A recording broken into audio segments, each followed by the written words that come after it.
So uncivilized.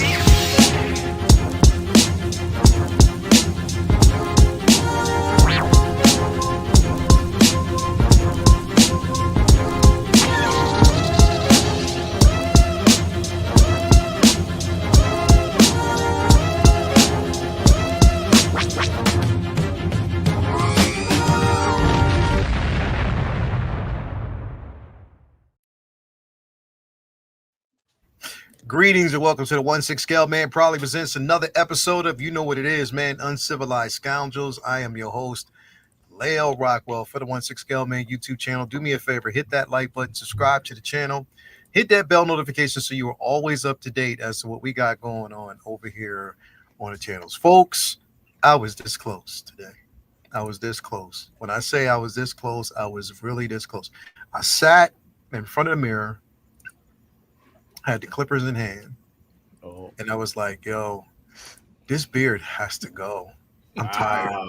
I was like, yo, I am tired. Really? I was literally about to be goatee central. I was about, you know what? Let me just cut it off. I'll just keep the goatee and I'll be straight up. I'll be all right. But in my head, my inner voice was like, what would Obi-Wan do? And I just didn't do it. So I was like, fuck it. Obi-Wan ain't cutting nothing to another year around the sun. We already know, man. So definitely thank you guys for being here as always. And I'm not here by myself. I'm here with this amazing panel, man. Starting off with, of course, this guy, the master manipulator himself. What's going on? Hey, I'm just a simple man trying to make my way in the universe. All right. Yes. That's just me. I'm just a simple man trying to make my way in the universe. Bullshit. Likely story. But fun fact, I got a figure in. I had initially canceled it because something fell through, but you got this guy. Oh, word. There you go. I love it. I love it. Now, is that the artisan or is that the sculptor? Nah, baby, this is the sculpted hair. I go sculpted when I can, and this is so great. I see him right there behind you. I told you. Yeah. I knew it. Yep. It's an amazing effing figure, bro. Yeah, it's so one to have, and I can't wait to get the artisan version, bro. Cannot wait. I cannot wait. And my Darth Sidious episode 3 Darth Sidious ships later this week from Sideshow. Okay. This came in from Underground, but my Darth Sidious is going to ship from Sideshow here before long. And it's just I was looking at my collection. I was trying to think. I'm like, is it that they don't make good guys, or just am I not interested in good guys? Because the good guys in Star Wars are just people wearing brown pants. Let's face it. Yeah, you got a lot of bad guys up there. I do have a lot of bad guys. So like the villains are just interesting. Yeah. The designs of the villains are interesting. The designs of the rebels, boring. Yeah. Boring. But you know what? That's what always made Luke, especially after Return of the Jedi, that's what always made Luke interesting.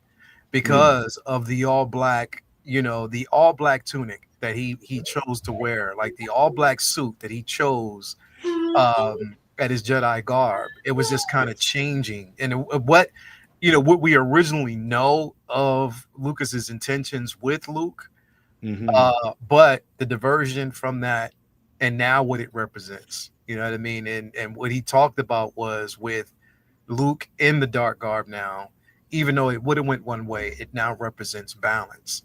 It's the dark guard that represents the darker side of what could be, and the light side through the consular blade that he actually has.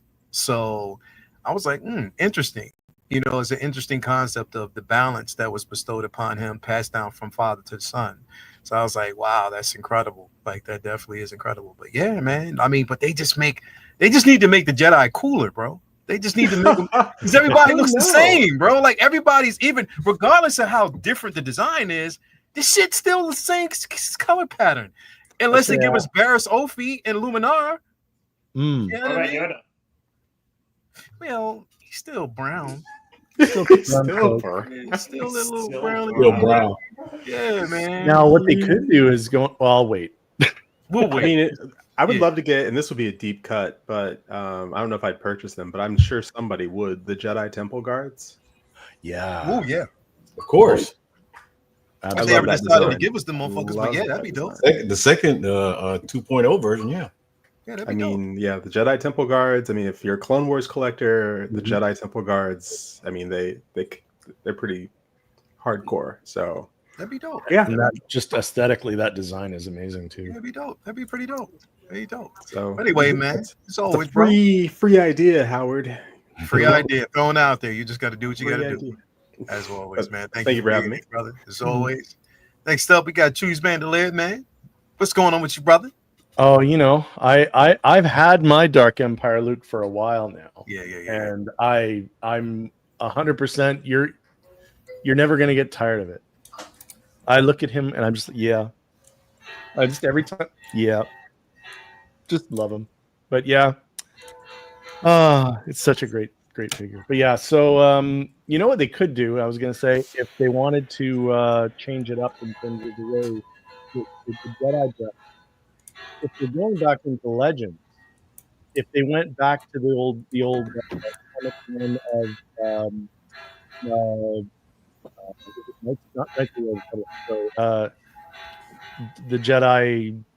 Do you remember Ulick Keldroma and his brother? And they're like thousands of years before. Oh, Tales of the Jedi, the original Tales of the Jedi comics, because all the Jedi were all dressed differently in those days. They hadn't gotten that whole monk-looking thing that they did when the prequels came out, and they all had different styles of dress, and they had different kinds of lightsabers, and like it was all kinds of stuff. Like that was the first time I ever saw a double-bladed lightsaber was in that comic. But that would switch it up quite a bit because they all looked very different, and they'd be great figures too. Man, 100% go for that. But yeah, until they do something like that, the Jedi we're gonna get are gonna be the, these guys up here. Yeah. When they want to disguise, they wear ponchos. That's right. Yeah, because you can't tell when they're wearing a poncho. That's true. It's like Clark Kent wearing glasses. True. Pretty much. Bro, The hypno glasses, the hypno poncho. Yeah, the hypno poncho. You already know, man. But thanks for having me. This No is fun. doubt, man. Appreciate it. Thank you for having me. Thank you for being here, brother.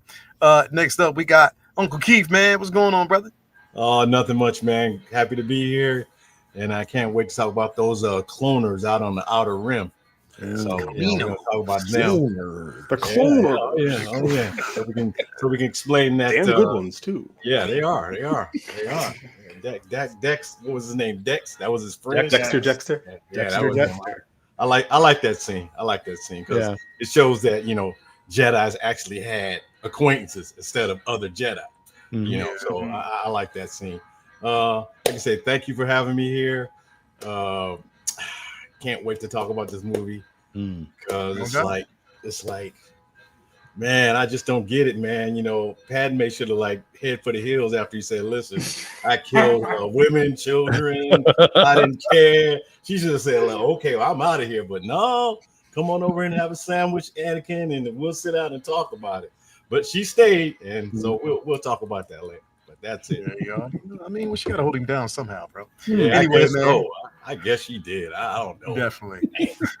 Thank you for being here, brother, as always. Next up, we got Finn. Finn Dog, what's going on with you, bro?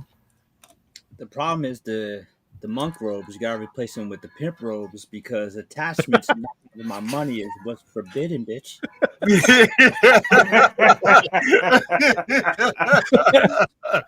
Special edition right there, baby. Special edition.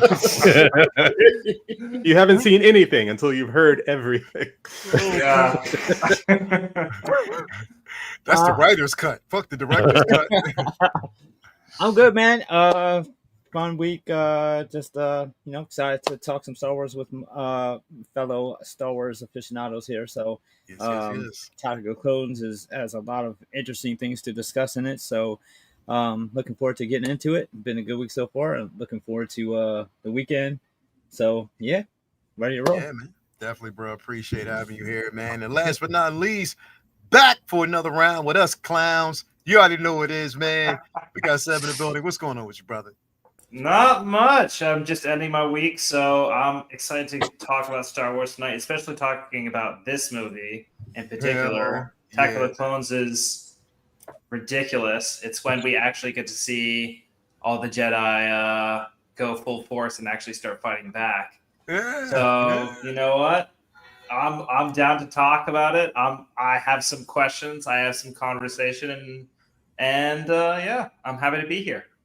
Yeah, man. But the consensus last week when you were on, especially from like the chat, everybody that was watching the show was like, "Hey, you got to get that guy back. He knows his shit." It's like, all right, well, we gonna pull some strings. Let me make sure that we got some shit in the budget. But yeah, we'll make it. Definitely, man. Thank you for being here, bro. I appreciate it as always, man. And thank you guys out there for being with us as well, man. We definitely appreciate having you here. Let me see who we got in the chat with us today, man. As always, we definitely appreciate it. We got Del Guito in the building. Thank you for being here. Charlie the Unicorn is in the building. Thank you for being here, bro. As always. Who else we got here? We got Ghetto Yilta in the building. Thank you for being here, man. Yeah, Meme Wars. Yeah, huh? Without the beard. Nope. That ain't happening. That's one of the reasons why I ain't cut it either. Heart of a Lion, man. Thank you for being here as always, man. We definitely appreciate that. We got Docinated in the building. Thank you for being here, bro. You already know what it is, man. Appreciate you. We got Doguito, of course. Who else have we got in here with us, man? Let me see. Did I cover everybody? Did I get through everybody? We got so many. Ooh, wait a minute. We got a $20 super bomb. But my man, you already know what it is, man. You know, thank you so much, man. And that definitely, it's for the initiative. I thank you so much for that, man. I definitely appreciate that, man. It definitely goes towards the initiative. Remember, all proceeds, super chats. We'll talk about that in just a moment. But definitely thank you for the early start, man. Because, again, we are in the thick of things. I know me and Toya normally go out shopping for costumes mid-October, right before, so we can hand them out the week of Halloween. And once they actually go, trick-or-treating and stuff like that. So thank you for the early start on that, man. We definitely appreciate that from you. We got Tijuana. Mike in the building. What's going on with you, brother? How you doing, man? We appreciate that, man, so much. And thank you for being here as always, man. You are highly appreciated. What else do we got, man? So again, thank you for that, man. I do want to, we might as well kind of bring that up here real quick, just so people know and they are aware that we are in the thick of things when it comes to the initiative. So that's the Halloween initiative. All proceeds, super chats goes towards this. Again, making sure, and it ends on October 25th, but we're making sure the kids have the costumes that they need for the season, as we do the initiative in blocks. So we do the Halloween initiative, Thanksgiving initiative is in November, and then of course December, when we're heading into that, we'll start doing the Christmas initiative. So thank you so much for everybody's participation. Again, every dollar, every cent counts towards a great cause. And with everything that's going on right now, the world needs healing and they need togetherness, man, for real. So let's try to do what we can to make it happen, man, for real, as much as we can. But definitely thank you for being here with us, man. So we got some things. We definitely got some things to talk about this on the docket before we jump in. But before we do, got to pay homage, of course, to the places, at least some of these places where we get some of the figures and stuff that we actually have been looking for some time now, or actually the ones that, again, without these companies, we wouldn't have. Start with my man. You already know who it is, man. You got my man Ray over there at Underground Figures. That's all day, every day, making sure that you have everything that you need. No NRD. Shipping and handling is definitely reasonable. Sign up for that newsletter so you're always up to date as to when your figure is going to be arriving or new figures being revealed. On top of that, create yourself an account because you never know when it might be free shipping or a discount code on a figure of choice. That's my man Ray, Underground Figures. Tell him I sent you over there. He'll definitely take care of you. Also, got to give a shout out to my man Ray over there at Hawk Wars Toys.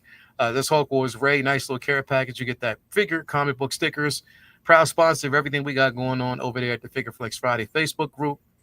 Head on over there. He'll definitely take care of you as he always does. Also, we want to give a shout out to our guy, Jacob, over there at Comic Relief Comic Collectibles. Again, if you are looking for not only just figures, but then comics, source material, you definitely want to get that in, man. And hit him up. He'll definitely take care of you as he always does. Followed by my man Brian Wong over there at Modu Case, Modu Space. If you're looking for a credible display option, I have the mono, but you can get a display option of your own choice. You hit him up, tell him I sent you over there, and he definitely got your back. He's good peoples. Also, we want to give a shout out to Tina Cruz, El Deluvio over there on Instagram and Facebook. Again, she takes your figure experience from here to there. Get yourself on the list, and she is guaranteed to make sure that your experience is incredible. So hit her up. Last but not least, we got to give a shout out to my man, Vincent Dunn Art. You already know, man. Just head on over there to his store. The link to his page is actually on his social media. It's actually on Instagram. So if you actually go to his social media, or his Instagram page, the link is right there. And he will make sure that you have everything that you need to proceed. Vinny, let them know what you got coming and what's in store, bro. Yeah, the site is always updated. It got some new stuff coming to the site soon. Hopefully, I'll have another update within a week or so. And all kinds of categories from Marvel, DC, Lord of the Rings, Harry Potter, etc. All types of different types of prints and vinyl art, different stuff. All kinds of cool stuff on there. 11 by 14 regular prints, buy two get one free at all times. And if you don't see something that you want, hit me up. Commission is open. So I appreciate the shout out, and feel free to take a look. Yeah, man. Yeah, definitely, man. Thank you for that, as always. So everybody out there, you know where to go when you are looking for incredible work, man. And again, you can get some commission work, and I guarantee you. Go get it through him, because if I send it to you, there'll be some complaints. I know it. You know what I mean? I do my best to ship, expeditiously, as Ti would say about many expeditiously. Mm-hmm. Vinny, that Grendel King looks amazing. Thank you. Amazing. I literally started it the second the film ended. I was super inspired by it. That was this phenomenal piece of filmmaking, and I went right to work on it, and I've been having a lot of fun with pastel and black paper lately, so I wanted to do a little homage to that introduction, and I had a lot of fun doing that one. And bravo, it looks amazing. It looks so good. Thank you. Definitely, man. Appreciate that. So I want to do a quick round robin real quick on a couple topics before we kind of go in on, what's expected here as far as what the topic or the main topic of the show is. I want to start with this real quick because I want to check the temperature in the room with everybody. Now we're starting to get I need to check the temperature in the room on this one, man, because is it just me? I'm sorry to interrupt. Is it just me? But is the font for Grogu getting bigger every time we see it, or is it just me? Grogu's the star. I'm waiting for Grogu and Mandalorian. Grogu's the star. They gotta flip it. It's gonna be flipped by the time and look at the color of the font. It's turning green. I mean, it's green for Grogu, bro? You know what I mean? It's turning greener. It's getting greener. It's going to be Grogu and Mandalorian. Hey, you know what I mean? They gotta have that baby poop green for him, bro. You gotta know how it is. That's how it is. That's how it works. But I mean, I guess my question is with this, again, we know that as far as the cinematic experience, it hasn't been up to par because we haven't had a movie in almost 10 years now. You know what I mean? On screen. So this will be the first of 2026. I believe it's 2026, right? If I'm right. Yeah. This will be the first of 2026 that we'll get a chance to see this film on the big screen. And the expectation is that this will be that film that will, at least they're trying to draw that crowd back in. They're trying to get people ready for the cinematic experience and I guess create a bit of hype around the simple fact that they're returning back to the big screen. I guess my question is, number one, A, are you guys excited about it? And then B, do you think it can be successful? And do you think it could be that film that will bring people back as far as and more hope for the cinematic experience? Let me start with Uncle Keith, man. I want to start with you first, So, Keith. What's your first thoughts? of all, yeah, man. First of all, I think the last Star Wars movie we had was Rise of Skywalker, and I think people were it was underachieving. Yeah. People didn't like it. It didn't do what everybody thought it was going to do. Mhm. And I think people have just gotten to the point where, like, okay, we need to see something else besides Skywalker. We're tired of the Skywalkers because we know the Star Wars universe is massive, encompassing all over the universe. We know this. It's stories everywhere that can be told. So I think the Mandalorian brought a different side of not the same story, but of a two people who, well, not two people, but Grogu and the Mandalorian who were two really separate and on their own came together to become what they became, the Mandalorian Grogu. I think that was the story. Was you got two guys, Grogu was by himself. He had nobody to help him, nobody to lead him, nobody to teach him. The Mandalorian was an orphan who was all alone, who lost his family and everything, and these two came together and became one. So I think everybody liked that story.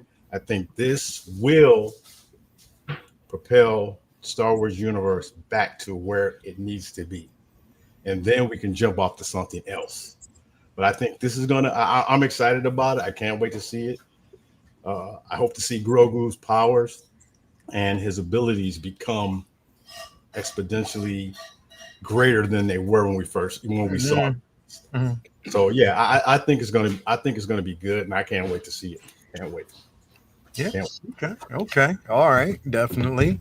Chewy, your thoughts, man. What you think? You think this is going to be that? You think that this will sort of uh uh uh uh I don't want to say temper, but do you think it'll sort of like add a bit of a spark that was missing in the community when it came to just the cinematic experience? And do you think it's one of those films that, despite its introduction on a streaming platform, can make that transition to film? Because they're really betting on this film being or potentially making that transition from them, just pigeonholed on just a streaming option to like possibly a trilogy on screen. This is what they're thinking or hoping would happen. Do you think something like that could actually happen, bro? I can, speaking only for myself and my personal feelings on it. I've not had an issue with anything that Favreau has touched when it comes to Star Wars. Mhm. This is his baby, and he's going to have his fingerprints all over it. So I have no doubt that I think this movie is going to be good. I think it's going to be very entertaining. I think it's going to be a nice palate cleanser, if you want to call it something like that. Just to kind of get people sort of not thinking about the Rise of Skywalker or the sequels, really. I think what you can the danger you can run into is that when you start off a new storyline with so many attachments to the original storylines, that it's hard to kind of make it its own thing. And they've managed to pretty well successfully, I would say, do that with Mandalorian. Some people really hated that third season. I only hated like 2 episodes out of the third season. I thought the rest of it was great. But I think it's one of those things where if you have enough faith in the people making it, I think it could potentially restore a lot of goodwill, if that makes sense. I think people are really clamoring for a good Star Wars movie, and I think that Mandalorian has enough. I think it's a good combination of enough of the familiar and the new that people will enjoy it. I think overall we'll enjoy it. I know, speaking for me, yeah, I'm excited. I was excited to see it when they first announced it. I really don't like the title. I'm gonna say that. I really don't like the title at all. But for me, this kind of every time I see it, it's like the Star Wars is trying to do, or Lucasfilm is trying to do their version of Lone Wolf and Cub or something like that. Yeah, Mandalorian and Grogu. But otherwise, yeah, I think it does. I think it could. I think the potential is definitely there for it to, at the very least, begin to make things right. Now, whatever they do after this could completely destroy everything that they do with this. If this turns out to be really, really great, and then the next movie they make, or the next movie that comes out, which I think will be Starfighter, which personally I have a lot of faith in that too, because I like everyone who's involved. Yeah. But if it's too dependent, the problem is for that one, I think, depending on when it's set in the timeline, if it's overly connected to the sequel trilogy, I don't know how well it's going to do. Just because they're going to lose people who were more of the, and I don't mean older fans like us, just in general, because Star Wars dies without us, period. Because we're the majority fan base is people our age, and that's just it. And if we completely abandoned it, Star Wars goes into hibernation for how long? But I think it's going to be a tricky. They're working on, it's a tricky balancing act that they're doing, but I think this is going to be a good start in the right direction. I'm looking forward to it. But let me interject here a little real quick. Do we really need Mandalorian Grogu against the Empire? Mandalorian Grogu strike back? We don't need anything like that.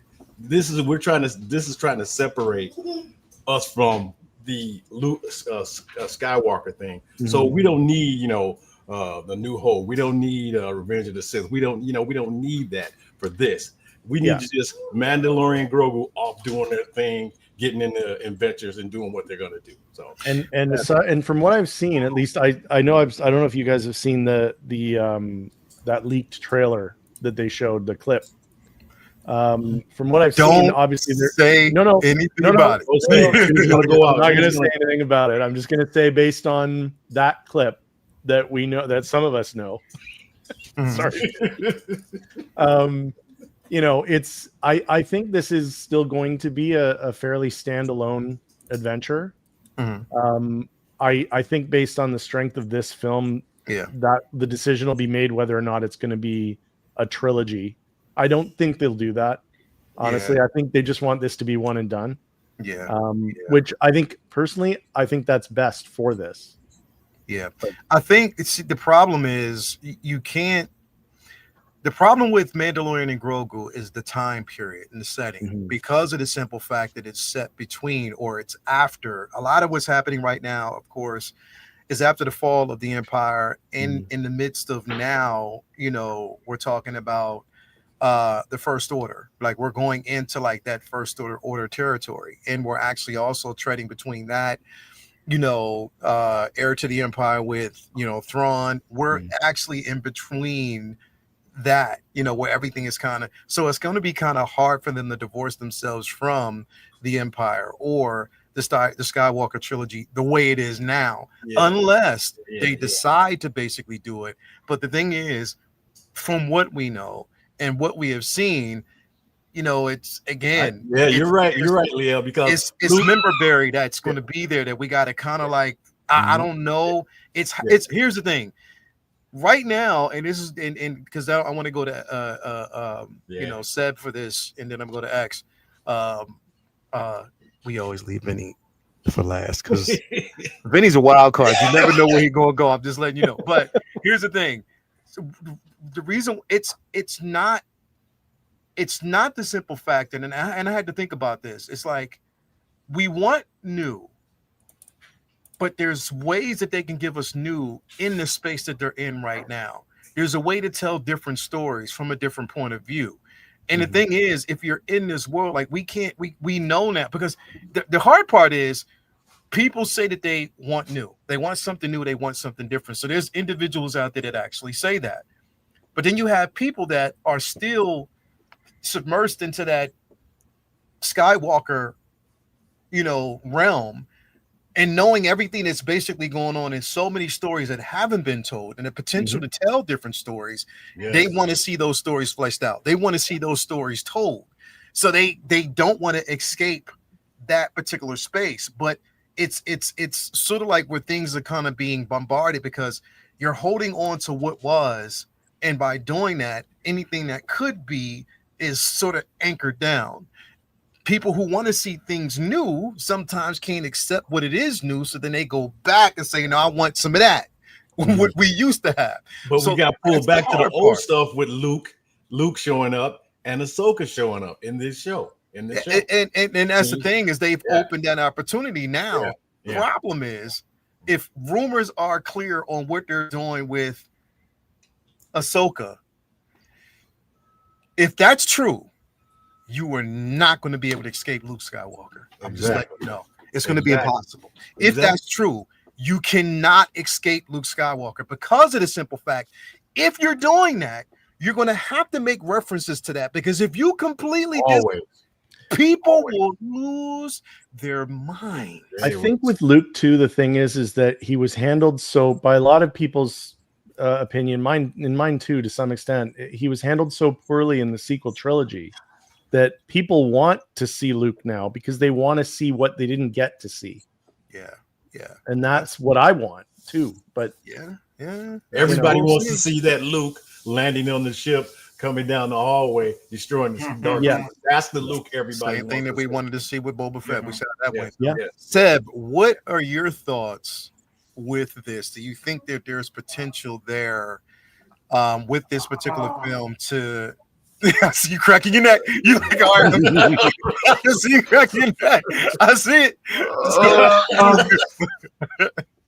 I'm going to be the pessimist of the group, I guess. Here, I don't see this being a success in any sense. Okay. Unfortunately, just because of, I think Mandalorian was a good show for the first 2 seasons. The 3rd season was mediocre in some areas, good in some areas. But I think that's just how TV shows generally go. Is the longer they go for, there's more opportunity to sort of screw it up and sort of fail the audience. And I think at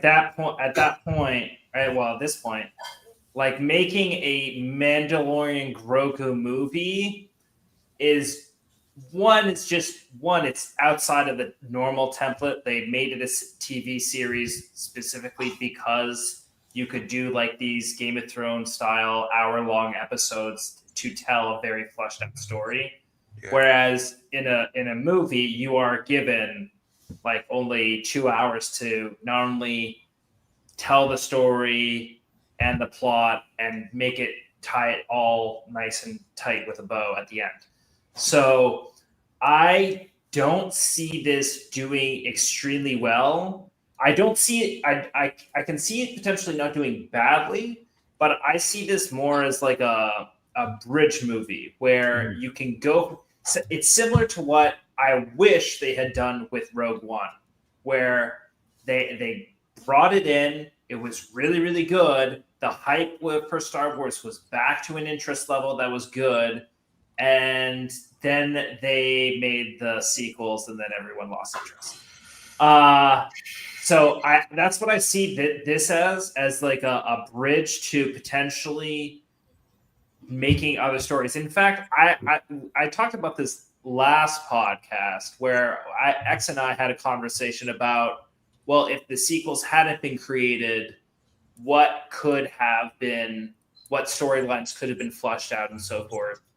And we talked about KOTOR and so forth. And there's definitely a lot of storylines, especially that aren't connected to sort of the Republic or Ahsoka or Luke in any way, that you could definitely tell that would be far more interesting especially because you could take a lot of different perspectives. You don't just take the Jedi perspective. You could also potentially take a Sith perspective. But honestly, yeah, I think I see this as like a bridge movie to potentially get a better sort of start again for Star Wars. And I know, like people have talked about, oh, we want to see that Luke when he's all powerful and so forth. And I get that feeling, but I don't see that happening in a movie setting. I see that, like, what I would really like is that if Disney basically did the same sort of thing that they did with Clone Wars, the animated series, and they just did that for Luke.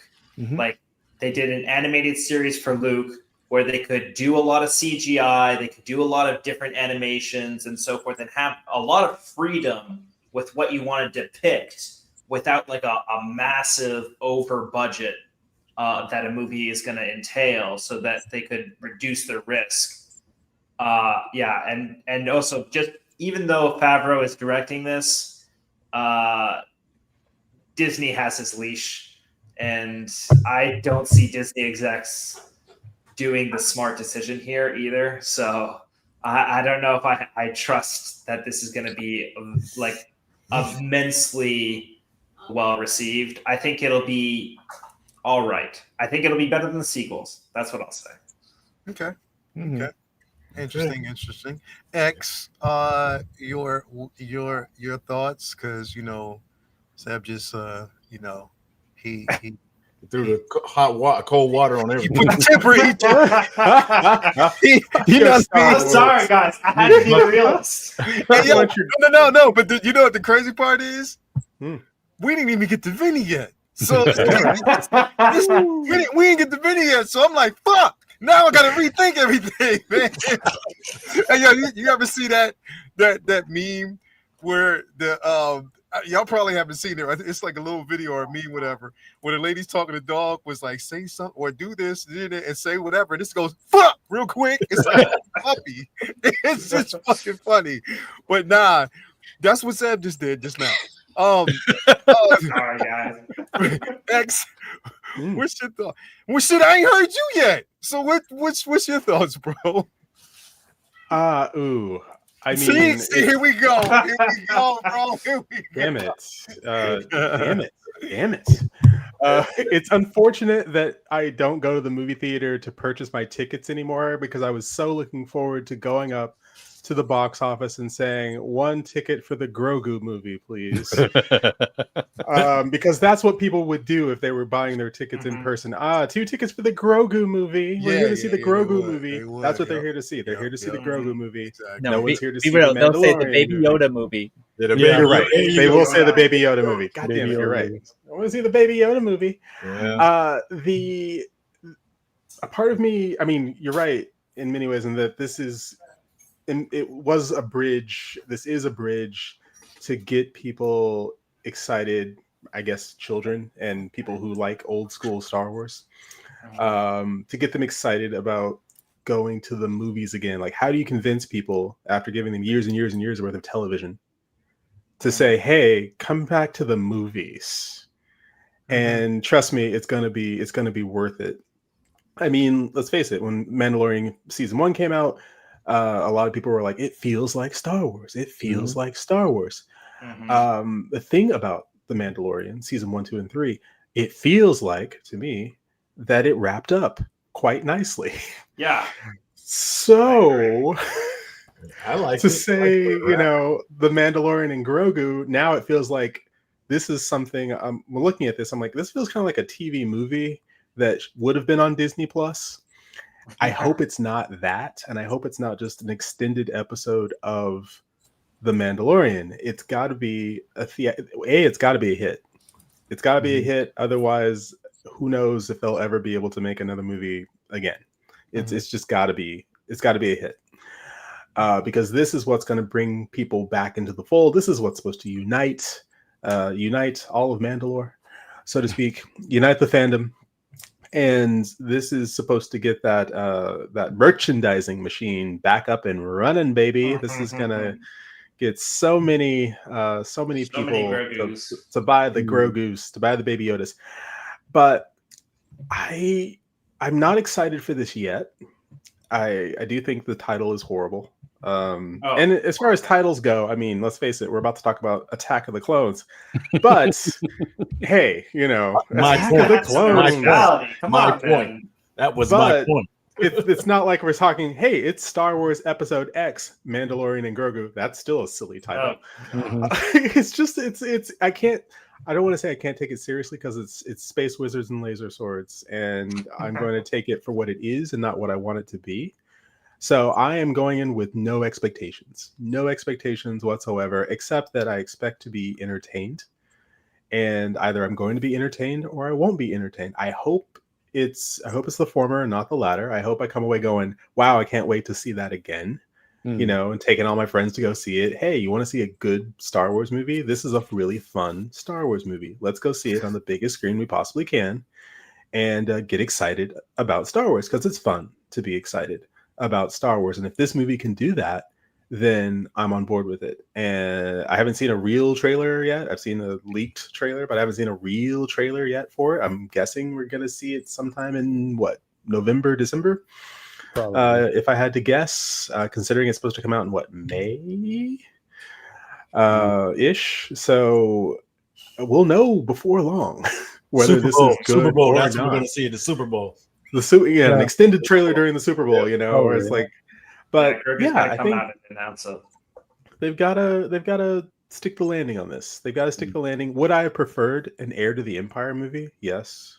But that's my own, personal bias, and that I think that just would have been, if you want to know what comes next after Return of the Jedi, it's Heir to the Empire. Mm-hmm. That's what comes next. And I think that would have made for a very compelling story. This supposedly leads into it. Mm-hmm. So, okay, let's see if this primes people to get them back in the theater, get them off the sofa, back into the theater. And then when we do get Heir of the Empire, that's where you're like, all right, it's time for you to finish this. It's time for you to nail it. It's time for you to drive it home. So let's see if we can get this thing off the ground, so to speak. I mean, that wasn't bad. I feel a little bit better after Zeb's. Yeah, that wasn't bad. Zeb was like, it was like bad. It's garbage. It's trash. Hey. Dude, back me up Uncle here. Keith. Calm down, because I know Vinny's coming. You know how this goes, bro. Act like you don't know how this works. I'll save my jumping out the window for after Vinny. Hold on. Yeah. Oh yeah, you thought that was the only hope? It's like, no, there is another.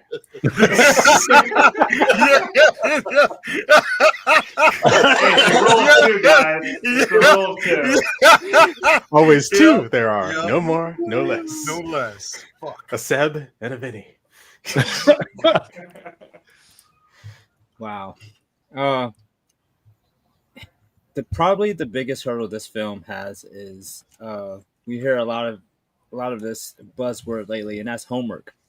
And your sister, mother, roommate, dude at the office who just watches football, when he asks you, what do I need to know to watch Mandalorian and Grogu? Well, you got to watch Mandalorian season 1, then season 2, and then guess what? You got to watch Book of Boba Fett. Yeah. Like a bantha, baby, like a bantha.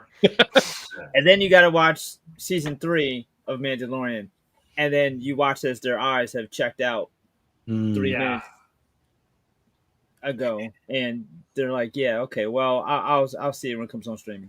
That is their biggest hurdle, because we all are going to go see this and root for it, but the average person just knows Baby Yoda is cute, and that guy kind of looks like Boba Fett, and is Vader in this, and it's just going to be a lot of that, and their biggest job is to sell this film in a way where they tell a story that somehow manages to bypass a big chunk of the TV show. and tells a compelling story that is digestible in one film, and at the same time possibly sets up and opens doors for another film and another film, because that will be their directive. There's no way, Uncle Keith, that this is going to be uh, intended as a one and done when you have their biggest cash cow since the OG, since the prequels in Grogu. I Like, agree with you, Vinny, I on guarantee you, not they're one and done. told One and done. to make this open ended, so that way, if it's a hit, they can milk more Grogu film dollars as opposed to just TV dollars. Yep. And then to X's point, of course, we all want to see Heir to the Empire, and Filoni ability to make that film, I think, hinges upon the success of this.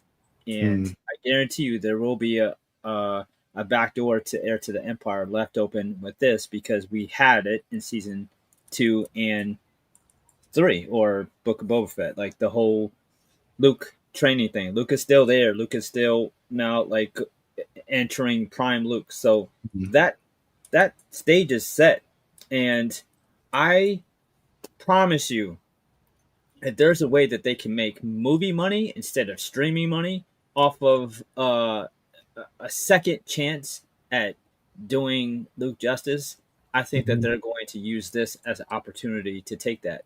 And while many people often complain about, let's see something new, we all geek out every time we see Vader. We all geek out every time we see Luke. It's just, are we going to do it right? Because if you do Luke right, you do a Vader thing right, when that happens, there's just nothing like it in the world. Because as much as we all were like, you know what, if you're going to fuck it up, like, man, just new shit. We say that, and then we see Luke landing at X-Wing and fucking up some robots with the Force, and it's like a religious experience. Well, that's because they did it right. But my point is like, if it's done right, then there's no. I never want Skywalker Saga to end. If it's done right, and this is an opportunity to bridge that gap and segue to Heir to Empire. Now, the things that they went off track with in season 3, and this is going to be unpopular opinion here with Mr. Rockwell, but Bo-Katan just didn't hit for a lot of people, and I liked her as a side character that they had to kind of obviously focus more on with Cara Dune gone. But there's a lot of people kind of checked out because they wanted to see Din Djarin not as much more than they wanted to see Bo-Katan's story. So I feel like another avenue that or sore subject that they have to kind of avoid is people who feel like they're off of Mandalorian because Pedro's too big a star now. He's going to do other shit. So why do I want to watch Mandalorian anymore? Why do I want to see this if it's just going to be about Bo-Katan? I hope that they are smart enough to realize that even though it's not fair, that's just the way it is. If people might turn on us if it does seem like it's going to pivot towards her story in the film as well. So the trailer will have so many masters to serve. It's going to have so much that they have to get right. And ironically, less is more. The best Mando is when he's just out in the fucking desert, just chilling with Grogu, going from town to town on adventures without a major overarching story, fighting the Empire. Because we know that on the grand scheme of things, like, Mandalorian is not the one to topple the Emperor or do any of that shit. So it's like it's a glass ceiling there. So keep him on self-contained, smaller adventures. Like Boba Fett doesn't need to be fighting Palpatine or Vader. Like those are stories that are above their pay grade. He's a bounty hunter. Keep him doing, like in comic books, we call it street level. Mandalorian street level. Right. You're right. Street level. Right. They don't need to be doing cosmic shit. Nope. Level. You're that's correct. where the interest is, because it's a lot of Star Wars is sometimes too big for people. So Mandalorian is just a dude. He doesn't have powers. He doesn't have the Force. Just keep that grounded. And Grogu is still learning, so it doesn't fit there. At least not for a whole film. So I feel like this film has tremendous opportunity to bring people back to the theaters because season one, if it, it truly felt like Star Wars was back, and it really felt like it was a formula that was perfect and it worked. And I feel like if 3 hadn't went off the rails, and if Book of Boba Fett hadn't kind of like rocked the boat and fuck things up a little bit, this is something that should have been a serial that went for years and years and years, like the old westerns. Like that's something that should have just went on and on and on. That is something that they weren't patient enough for, and now this has been bumped up to promoted to film level, and they're kind of desperate here because this has been the most successful thing since Rogue One probably. And I think that they are going to have a great opportunity here to have a great 1-2 punch, because Grogu at face value is pretty safe, and then so is fucking Ryan Gosling. So it doesn't seem like they're reinventing the wheel or doing anything drastic or dramatic with these first 2 movies out the gate. But I feel like if this is a success, even a decent success, you open the doors to do Heir to Empire and give people what they want and juggle. Like there's no law that says you can't do Heir to Empire and go down this road over here. Then tell news stories with Starkiller and Starfighter. With Starfighter and the first and all the other stuff that they have thrown out there and went back on and off for the past 5 years or so. So I feel like I'm optimistic that this will do well, but it has a hell of a lot of potential to be derailed by not promoting this in a strategic and smart way. That they have to be clever about making sure that people feel like they can come into this without having digested 4 seasons of television to understand. And we'll all go see it, but you don't. As much as we will make a breaker film to really truly be a success nowadays, you need to be able to get the aunts and grandmoms and the moms and everybody else to come too. And I think that they have their work cut out to make sure that that happens after the bumpy ride that they've just been on for God knows how long. And I think it's possible. I should be more pessimistic about this, but I'm optimistic because I feel like when Mandalorian is on, there's not much like it in a long time that hits as well as it does. I really wish this is something that came out after season 2 than season 3, though, because season 3 really added a lot of doubt in people's heads for what a Mandalorian film could be. Because man, if this was something that came out a year after season 2, it'd be having this conversation. It'd be a layup. No. Listen, I think the what's the name? They need to besides giving us this movie, I don't think they need to let a lot of things out. I think they need to keep a lot of things secret, because that was the success of the show, because nobody knew anything about Grogu. Nobody knew, and that what's drew everybody in. And when everybody said, "Oh, look at this, it's Baby Yoda," that's what drove everybody to the show, and what caused them. This was their subscription. This is their subscription, Golden Goose, and that's what drove Disney Plus was this show.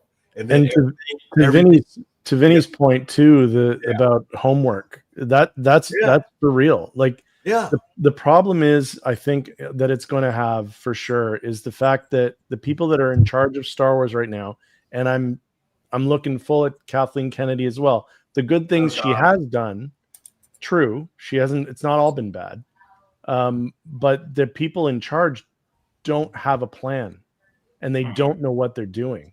And because of that, I think you've got this idea that, oh, well, look what worked for the MCU for the last 10 years. Look, everyone loves serialized storytelling in films now. Yeah, but look how that ended. I know. Well, that's my point. Look how that ended. Much. It's too much. You can't. The homework thing is a real issue if you let it go for too long. And that's. Yeah.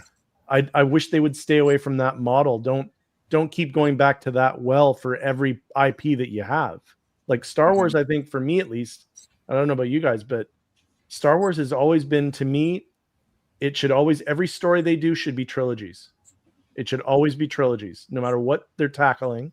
Yeah. It's a trilogy, and have a plan for part 1, part 2, part 3.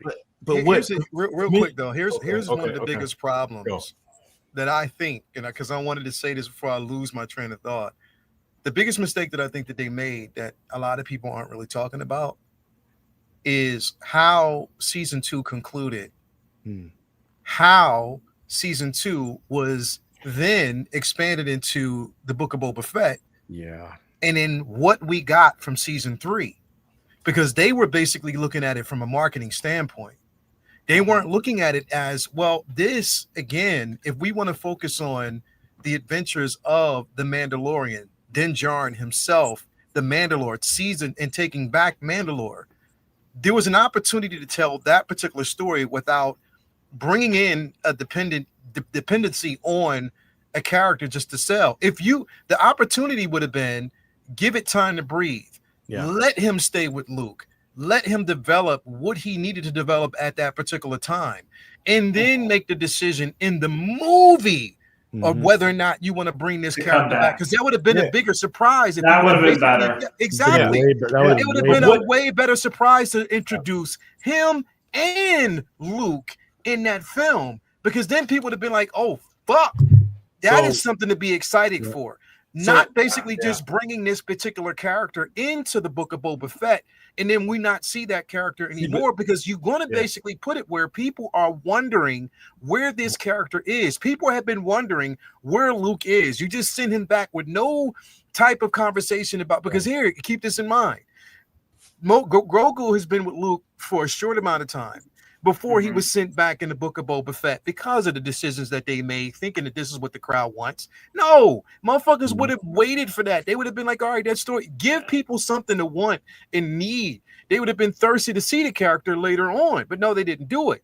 But you inject Luke in that particular episode, so then people are going to wonder, okay, you send him off, but where the fuck is Luke? What's going on with Luke? Is he just right now just training it? What's going on? We don't know anything. So again, people were thirsty for that scenario. Knowing now that we've skipped into, we've gone past that Book of Boba Fett to season 3 of The Mandalorian into, now Ahsoka, which not once did they mention any conversation that she might have had with Luke, that she might even talk to Anakin and say, look, your son is doing well. Because he's talked about me. And you kind of feed that narrative. See, that goes back to what Chewie was saying about them not having a plan, because we all know that the Mandalorian injected into Boba Fett, that we knew what that was about. They knew Boba Fett was not fleshed out correctly. That's why the Mandalorian was on that show. It had nothing to do with being 2.0. Boba Fett was something they wanted to try. They threw the Mandalorian in there because they knew people would watch it, because they didn't have a great script. Dave Filoni was not happy about that. It was bad. It was bad. You had this beautiful opportunity to have a season of Mandalorian without Grogu, just to see if it would be successful without him. Exactly. Because honestly, as much as you were greedy to make sure that you had more Grogu and that you kept your cash cow in every episode, if you were smart enough to realize that if you did a season without Grogu and just had Mandalorian and it was successful, you could have realized that, all right, well, we could put Grogu anywhere and have Mandalorian, and then we can have Grogu bounce around to wherever he needs to be. You could have did a whole fucking other show with Luke and Grogu and then still have Mandalorian making money for you. Instead, you confuse so many people, because there's so many people who don't realize, like, you have to, do A to get to C to B. Like, a lot of people weren't trying to watch, but especially because Book of Boba Fett wasn't even good until that. So people people checked out a Book of Boba Fett before they did the episode because it wasn't good. It was really bad. Because Boba Fett was not an administrator. Boba Fett is a bounty hunter. Period. They made Boba Fett a gangster and a pacifist. How the fuck does that work? It didn't. It didn't work. It didn't work. And you had every fucking opportunity for him to go back, because again, just like Din Djarin has a guild, So does Boba Fett. Exactly. He comes from a guild of thieves and Exactly. bounty hunters. He could have called in favors from different bounty hunters that Anybody. we know he's affiliated with. That would have made for a better show. Not bringing Din Djarin in to save anything. Not bringing Grogu in there. You could have had Zuckus, Dengar. You could have had everybody basically come in, and it would have been an opportunity to tell a great story. Save Grogu, save Luke for the movie, because it makes sense to bring them back over time. Then allow him again through just learning certain things.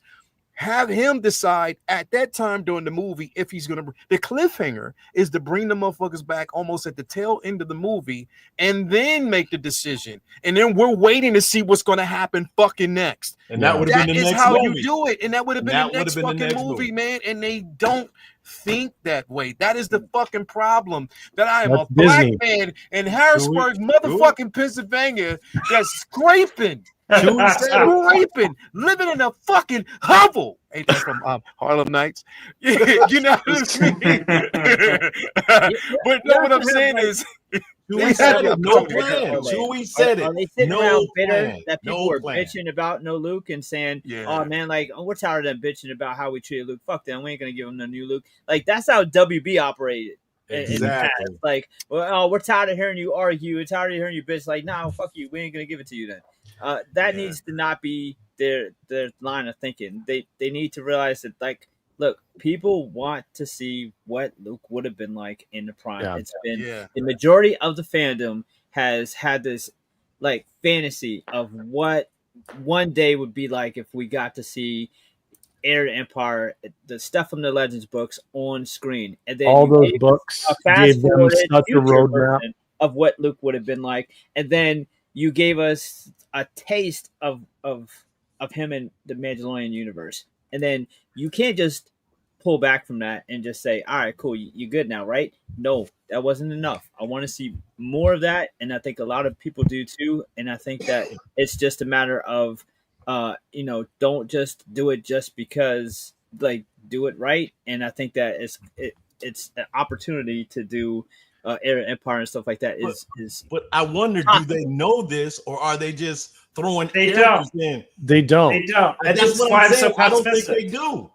This is why I'm so pessimistic. I think Filoni. The funny Kennedy. part is Filoni has to kind of trick them into using legend shit by like tricking them into thinking. Filoni and Favreau are the like, reason that Luke showed up at the end of season 2. Yeah, because they don't know. It's like they said all the Legends books, they're not canon, but like they didn't fucking read them. So Filoni could be like, "Oh yeah, so we got this Thrawn character, like, and they're like, "Oh, tell me more." Like they don't even fucking know what they exactly. That's probably exactly how it happened. Oh, wait, one at a time. Sorry about that. Seb, what were you going to say, bro? Filoni saw that it was that there was a sinking ship problem happening, I think, a while ago, and if you watch in a lot of his shows, in the animation stuff that he's done, he's built in little back doors that they can use down the road if they need to pull the chute and try and get things back on track. And they haven't really done them yet, but there's little things that they've done already that have kind of hinted at it. Like in the sequel trilogy, for instance, I forget who says it now, but Ben Solo was Luke's first student. Now we have it was Grogu. Grogu came in before Ben Solo. And then Favreau said that he was actually there. They didn't show it, but he said he and Grogu were together for 6 months before he came back. They had to just say that because they didn't film anything. But, he's saying timeline-wise, it's 6 months. So that means he was actually Luke's student for 6 months. He left, but he was still his first student. So where was Ben Solo? Because that would have been that timeline. Ben Solo would have been the right age 5 years after Return of the Jedi, which is when that's set. So they're messing up their own timelines all over the place. There's a way to fix it. No, go ahead, Seb. I'm sorry, I didn't mean to interrupt you. I think the reason for that is, remember when the sequels came out, like execs were pretty pissed off of the fact that it was doing so horribly at the box office that there was a lot of talk about basically declaring the sequels non-canon. They should completely so that they could save face on the IP And I think that's sort of what they did with the Mandalorian. Is like, okay, we've got Grogu who's the actual first apprentice of Luke when Ben is not, and so forth. So I think there's that. But this is the whole reason why I'm so pessimistic, is because we have Kathleen Kennedy and the other Disney execs, and the whole reason why the original trilogy and even the prequels did so well under George Lucas is because even though he wanted to make money off the IP and so forth, it was also a work of love on his part, and he understood the universe because he created it. Whereas these Disney execs, more often than not, they have not done the homework on the universe. Well, that's they evident. Don't love the universe, and they're not. They're there only on one reason is to make money off the IP for Disney. And that's just not how you make a sustainable storytelling machine for Disney, unfortunately. And I know, and I like Favreau doing his part, but I don't know if he's going to be able to make enough waves to actually put this back on track. But they're using the Toy Story template. Piggyback off of real quick though, the kind of piggyback off of, or to sort of like chime in on what you were saying, Chewy, even with the, Grogu being the first student, I don't see it that way. And the reason why I don't see him as the first student, yes, he learned certain things from Luke. But remember, at the end, or more towards the end of Book of Boba Fett, or that scene, or he was given a choice before we saw the next episode. He was given a choice. Whichever you accept. Remember, he had the chainmail vest that was there, and he had the saber.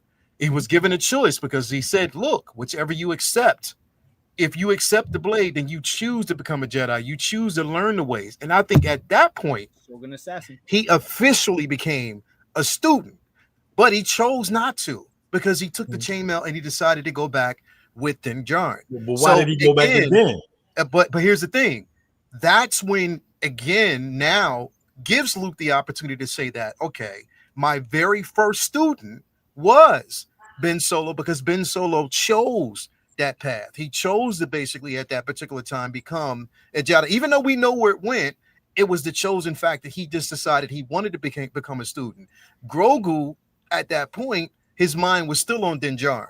His mind was still basically there. It wasn't fully, it was to learn certain things, but that's what was really holding him back. His potential to become what he could have become, what was holding him back, which is why Luke gave him that decision. So I don't think it's messing up the lore. I just think from a certain point of view, I'm just saying that is the opportunity to say, okay, no, Ben was the first student. Grogu didn't make that choice. Well, how about true? Grogu was the first student he was willing to teach. Yeah. Okay. Yeah. Okay. The other thing too is that there's still a number of years after the time when Grogu goes back to Din Djarin. There's still a few years between then and the time that Ben Solo comes into the picture.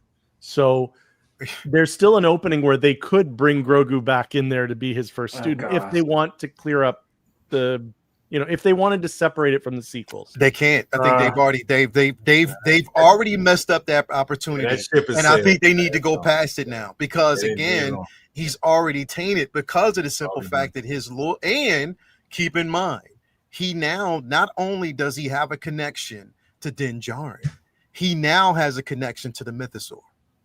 Yep. He knows where it's at. He knows it's there. That connection there, that bond, that connection was already made. He knows now, and especially the stories that have been told and things that are known. Again, because he's being taught by so many different people now. He's being, certain things that he learned from Luke, but he's learned a lot more from Mando. He's learned a lot more from Bo-Katan. He's learned a lot from the armorer.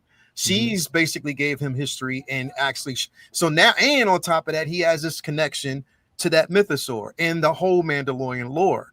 That's where his destiny is, regardless. You know what I mean? So he can go back and maybe learn certain things as he goes. But I think that ship right there is sailed. Let that go. Let Luke go the other route. but I just think that it was an opportunity. It would have been a perfect opportunity. Did y'all motherfuckers know that the entire time we was talking?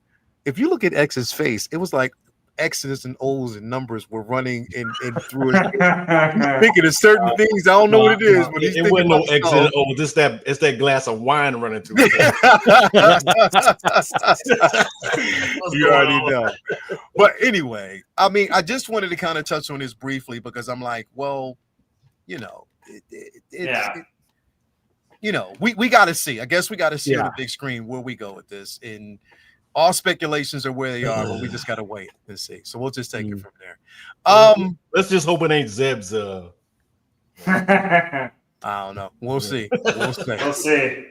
All right, so here we go, man. We got to dive into this. This is Attack of the Clones. This is the movie that, you know, pretty much it's met. So, hey, Kenny Loggins.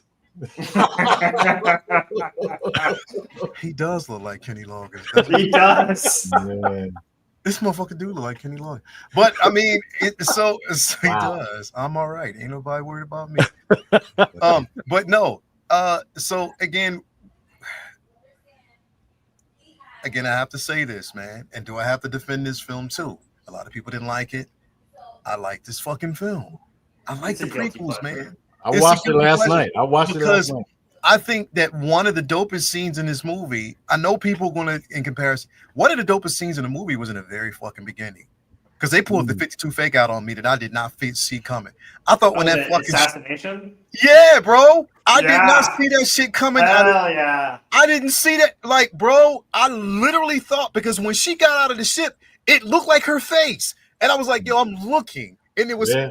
And then when you I wasn't even talking about that. I was thinking about Anakin bursting in the room and using his lightsaber to cut off the two heads of the snakes without touching Amidala. No. That was I'm talking about the very first scene. When they land the ship. The sabotage on the ship. It was so, and the sound quality was so fucking dope because I didn't see that shit coming.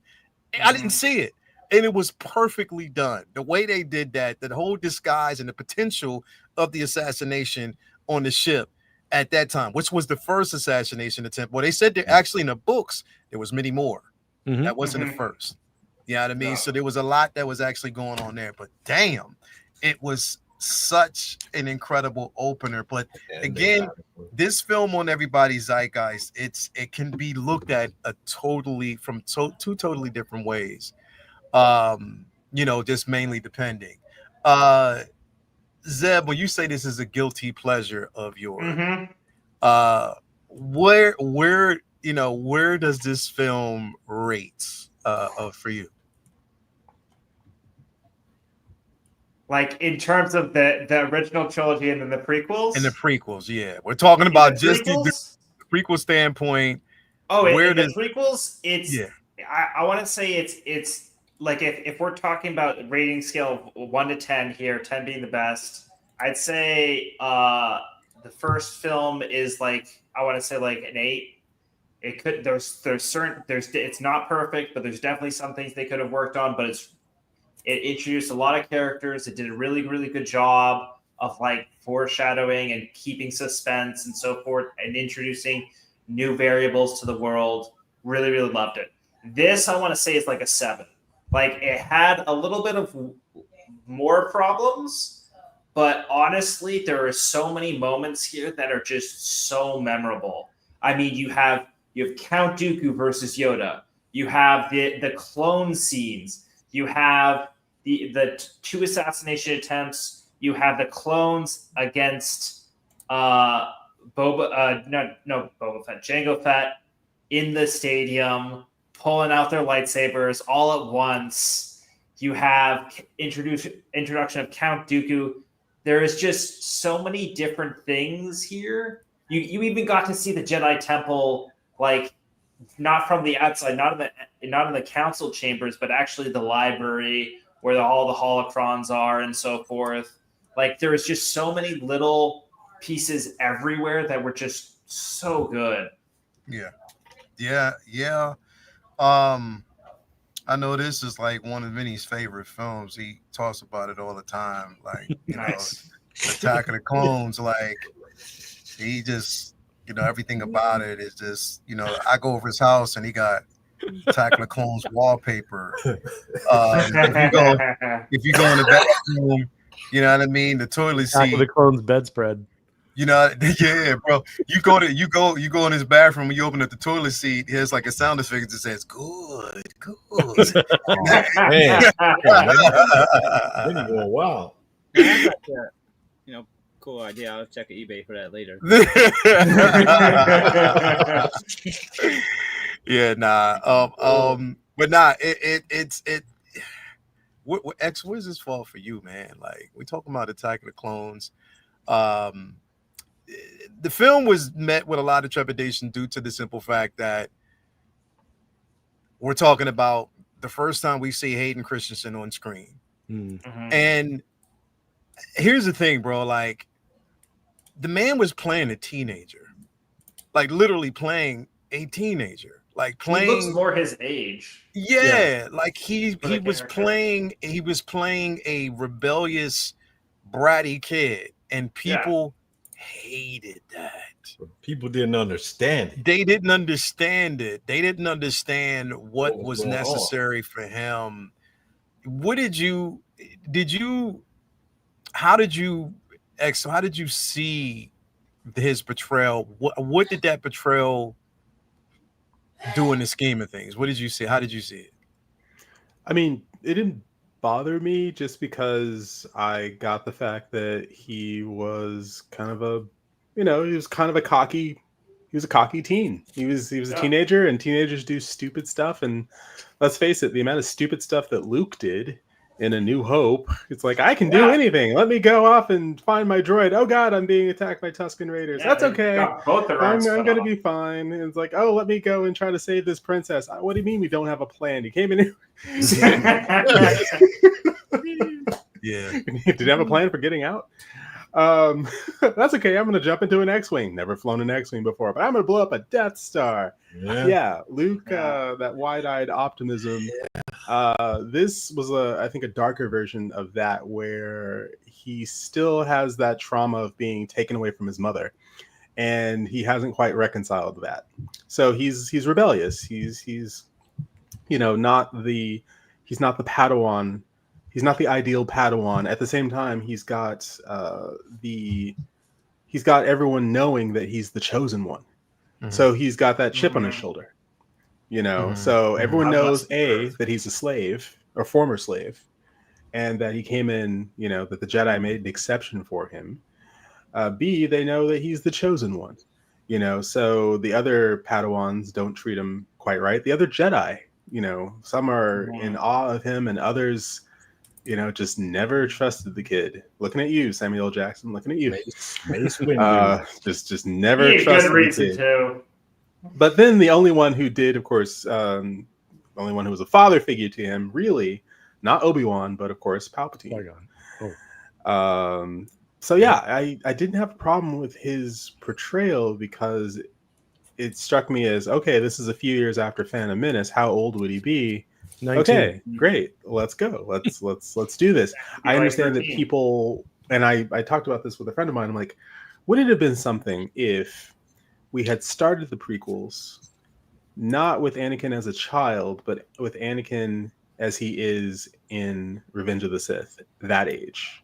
Start with that age, and then, or start with this age and then grow into that, as opposed to, all right, you're a kid and maybe they didn't like the kid. Okay, well, that's okay. They're going to love the teenage version of you. They're going to love that. What do you mean? No, they want the badassery version. They want the version that they heard about in Legends. They want the version that they've, envisioned in their heads of what Anakin Skywalker would be. Basically, they want the Clone Wars version. Mm-hmm. Yep. We got that version in the Clone Wars. Yep, that's what they want. They want the hero. They want the stories. No, the adventure. they want the Anakin at the very beginning of Revenge of the Sith, where he's taking out Grievous and everything. Where he's just like, I don't care if I go in to 1,000,000 starfighters. I can take them all down. It doesn't matter. Right. They want the Anakin that's on the verge of being Darth Vader. Mm-hmm. Yeah. But they want the heroics first between him and Obi-Wan. They want the heroics, and then they want that turn to the dark side. And this was getting us there. That's the thing. Phantom Menace started us, and then this. I mean, let's face it. When he's just like, I killed them all, not just the men, but the women and the children too. It's like, oh god. It's like, okay, this is going in the wrong direction. Yes, it is going in the wrong direction, and it's not going to get any better. So yeah, I didn't have any problem with his portrayal of the character because he was a bratty teen, and that's what he did. He's an actor, and that's what he was told to do by the director. Yeah, and that's the thing. Like, I myself didn't have that much of a problem with the portrayal that everybody else had. I mean, they always retreat. I was watching this because I watch Roka. I love watching Roka. And he brought up a point, was like, damn, like he was upset. Well, he's not upset. He was like, Kevin Smith should have been ashamed of himself of how they did, Anakin or, Hayden Christensen dirty. And what was that? Clerks 2? Remember they had the conversation about both when they were talking about both Lord of the Rings and Attack of the Clones and how they were talking about Mannequin, Skywalker and all that. Oh yeah. Remember that portrayal? Yeah. And he was talking about how, wow, like, they had already set this character or the actor himself up for failure based on that. But he only did what was written in the film. But I thought what was written was what it was supposed to be. Now, again, the dialogue again was choppy. We know that. It's a Star Wars film. I'm not going to say it wasn't that great. No. But to say that what was given and how he portrayed the character, I think he portrayed it exactly the way he was supposed to for the moment and for what it was. The transition from what we saw of him in the very beginning of the film to what we got from him after his mother passed, and the rage and the fury that was in him at that particular time. You know what I mean? That was the transition that we needed to see. And I think he did it how he was supposed to do it. You know what I mean? But a lot of people just gave him flack for it. Vinny, what was your thoughts surrounding the character, man, and of Anakin? And do you think that for his first route? And here's the thing: is before I say that, like, a lot of actors are basically judged. They can put in a great body of work. But as soon as they portray a Star Wars film, it's just like it's a career. People want to label it career suicide. Oh, this person, because you set up an expectation of how the character should be. And if they don't live up to that, then all of a sudden that person's bullshit, no matter what they're in. But anyway, what do you think of his portrayal of Anakin, the teenage, version of the character? I've seen the prequels back when they came out, and I, of course, had a lot of issues with them, and I kind of grown to enjoy them more as I got older. And then I think I rewatched them all a couple years ago, and as much as I wanted to like Attack of the Clones even more than I used to, it's still my least favorite of the three, and for the worst reason. It's because to me this film is almost kind of boring in a way. Not boring outright, but it's the least engaging to me. And I think a lot of the issues that it has are just I feel like it has more dialogue issues than the other films and more pacing issues than the other films. And the awe-inspiring moments that it has are great, but they're just too far and few between. And the issues with Hayden's delivery and acting are like, I agree with what most people say. It's not his fault. If he was a more well-seasoned actor, a lot of those lines maybe could have been reworked or just delivered a little bit differently. In New Hope, we had Harrison Ford infamously changing many of Lucas's lines, and he had the confidence and that air. Oh my God. He had the air about him to change those lines and get away with it. And Lucas kind of like agreed with a lot of the changes, and we see a lot of his personality instilled into the role, whereas Hayden is kind of like robotically just saying these lines, and that's why sometimes they come off as creepy or robotic or weird. And it's supposed to be super like teen angsty, and a lot of times it just comes off as very frustratingly foreshadowing, like, hey guys, like, here it comes, like, see he's getting angry, like, it's almost, to me this film kind of like insults your intelligence a bit, because it's like, obviously we know we're watching a trilogy about Anakin turning into Vader, but it's not, many people, I just personally feel like it never made sense for it to be a a build up, a crescendo to being Vader. The way Obi-Wan talks about him in New Hope, like he was a great fun, a great friend, a good pot, like he was someone he loved, and he was super shocked and surprised that someone like this could do what he became. And in this film, and it's like they beat you over the head with this is inevitable. He's a brat. He's a creep. He's a monster. Just it's going down the wrong road. While in a the Jedi Council that has visions that weeds people out who aren't safe for their roles, like it just doesn't make sense that he would defy authority and lose all the time and just be allowed to just continuously have this position of power and his job and his title and be in charge of protecting important politicians for someone who doesn't even listen to anybody.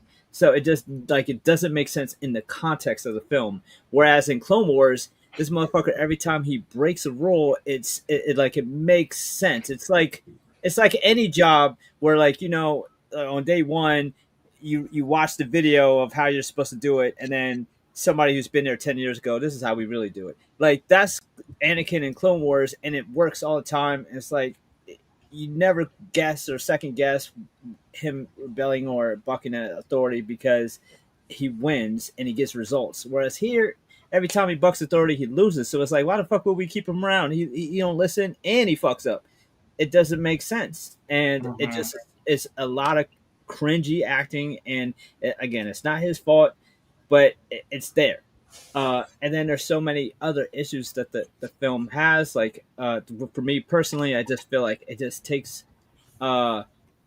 It's a really tricky situation because it takes a long time to get to what they're going, but at the same time, it feels like they have to cram in this love story where she goes from being an adult and he's a child to them having to like force like speed through an entire courtship where they fall for each other in and out in between scenes. It doesn't make sense. Whereas like they had so much more time to build that up with, say, Han and Leia, where like you don't know how much time passed in between New Hope and Empire. So her being more susceptible to his flirting and stuff at the beginning of Empire is just like, all right, like he's wearing her down. It's been months where he's been trying to, you know what I mean? Whereas here it's just like it just seems out of nowhere, and he seems just too, like, it just seems too in your face that hey guys, here it comes, and it's just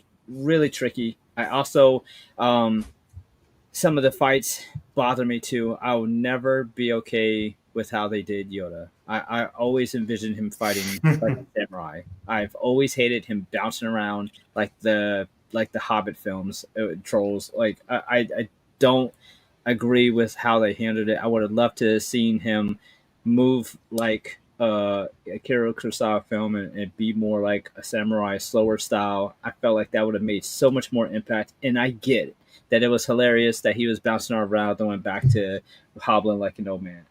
If you're 10, that's probably like a no-brainer. That's the way to go. But I wasn't 10 when I watched it, and so a lot of stuff just didn't work for me personally. So so there's stuff that just bothered me. I wanted to see more of the Jango and Boba Fett stuff. I felt like that was the highlight of the film. Like that was the best stuff for me. The Camino shit was amazing. Jango Fett is amazing. That slave one, that fucking the bombs going off with the silence, like that's still one of the coldest scenes. Oh, the seismic charge. Seismic charge. Yeah. That seismic charge was I'll never forget how I felt when I first seen and heard that, if you will. That was incredible. And I just felt like that there was a lot of missed opportunity with this one, and I always just wish that I'd liked this film more. Natalie Portman was fine as shit in it, and there was so much that they did, like so much potential that they had. We had all these Jedi fighting, but it just felt like more of a video game than like a cool action sequence. The execution here in so many different points. It sucked because there was just too many things that they were trying to do in too little time, and it just wasn't necessarily for me. But I think that Hayden has been on like a comeback world tour since, so I'm loving that time has turned things around for him, and he's getting so much love and accolades now because he still looks relatively young, and I feel like he's been doing an amazing job reprising, the roles and here and there, in Kenobi and Ahsoka. Well, now people will see he can actually act is the thing. It's like, he can act is the thing. He just wasn't given the opportunity. And experience counts where like it's like he was just afraid to say. He was afraid to push back. He was afraid to say, hey, this dialogue, we need to finesse it. He was afraid to make the dialogue his own. A lot of the actors were afraid to make the dialogue. I mean, you could see that he was inexperienced actor. You can see that. Yeah. It was evident. Ewan McGregor and him, you could see who was the experienced actor. There was no. Yeah, that's the trilogy though. Those deleted scenes have some pretty rough dialogue. It's like, oh my god. Yeah, and like I said, I think that did him a disservice. The director should have tried to get more out of him. I don't know if he did, but you could see that he was really struggling with all those lines. It was no inflection in his voice. No, it was what he was saying wasn't believable. None of it was believable. And that's what the whole problem was. And I think that's why he got all this hate. And people didn't like him because of this acting in this movie. And after that, it made it so hard to believe that she was falling in love with somebody who looked like he was ready to punch a wall at any given second. I know it was the whole thing was crazy. Yeah. Like I said, after you stand there and say, "I just killed women and children and men," I will fall in love with you. Not even just that. When they're at the make any sense. Not even just that. When they're at the dining room table and he's cutting the fruit, like he looks like he's ready to fucking explode, and she's just the whole thing was awful. He doesn't trust me. All right, damn, chill. Like, calm down. Honestly, the whole sidetrack of the romance thing, they could have literally cut out that whole thing, and it would have been a better film. You could have had in the beginning, like, oh, he still very, very much has a crush on her. Oh, we see a little interaction here. Is there something going on? Is there not? Who knows? Guess what? We're not going to tell you. But in the third film, oh, they're actually having this secret affair at the beginning. They're meeting and so forth. Oh, okay, so they are together. But and then actually focus on, it's like Vinny said with Han and Leia, the same thing. It was all this, this pent up romance going on, and I like you, you like me, but blah blah blah. And then in the third movie, bam, they came together. You don't need to show it.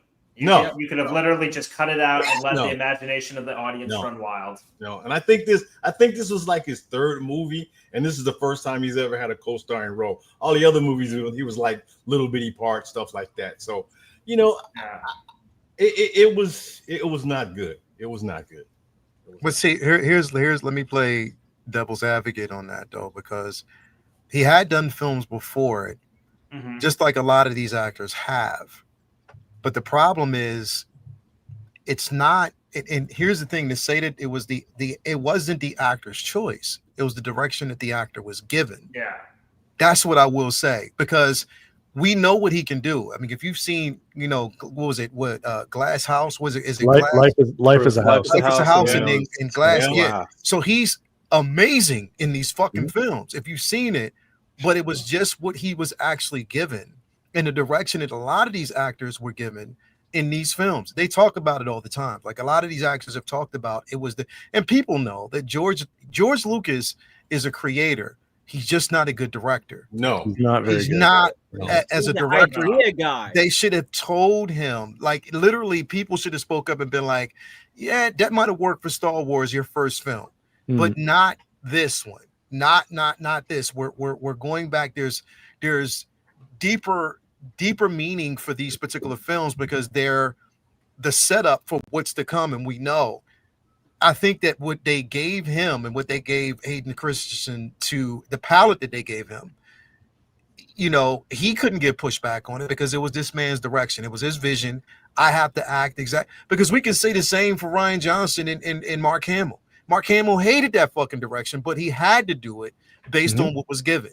And I think the same way we don't know how these actors, and we've seen this with different actors, you know, that, you know, Cornsweet with Superman and the disagreement that he basically had with, it's just a simple fact that we didn't get a chance to see these things. People might have been like, well, George, like this doesn't sound right. Half the actors didn't want to return because of that shit. Because they felt as though their portrayal of the character, they even felt it. Felt that it wasn't the best use of their abilities, their talent. So I don't want to fully blame it on the actors. I fully, number one, and people, they hate when I say this. Lawrence Kasdan wrote this fucking film. He wrote this shit. He did that with a lot of these fucking films. And you can hear his dialogue is almost the same in every fucking film, bro. Almost in every. If I hear another person say this is where the fun begins. If I hear another person say, I got a bad feeling about this, you can count how many times you've heard that same dialogue in every fucking film. Give somebody else a chance to write the shit. That's what they were depending on, that writing. And that writing, it only goes but so far. From a director standpoint, and a writer standpoint, they should have had somebody else. They really should have had somebody else to utilize these characters well, because again, you even saw it. It was the cuts. I think it was the editing. The editing that we actually got from Phantom Menace, you can even tell that it was choppy. It was bad. It was really bad. And it continued into this particular film. I shouldn't have to find reasons to love something. You know what I mean? I shouldn't. I think the only two people in this film, because even and motherfuckers say what y'all want, even some of the dialogue with some of the more seasoned actors, I'm gonna tell you, the dialogue that came from Samuel L. Jackson was terrible. Oh, it was bad. It was bad as fuck. It was stiff. It wasn't good. It was stiff as fuck. But you can tell from the direction that was given. Yeah. I say the two actors that did what they could with the direction they're given and the acting ability that they had was Ewan McGregor and Natalie Portman. Yep. Literally. Well, that's because they already had established characters. They had something to draw off of. Anakin was not like a new character in the story, but he was a completely new character in terms of like age and maturity and so forth. So you got to start from scratch there. Mace Windu didn't really have too much of a leading role. He was sort of just like a cameo.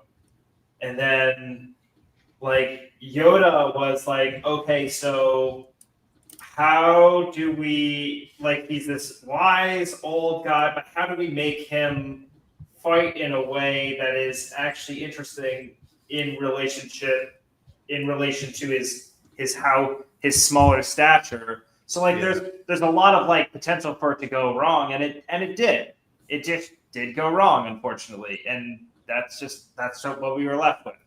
But I don't think it sucked.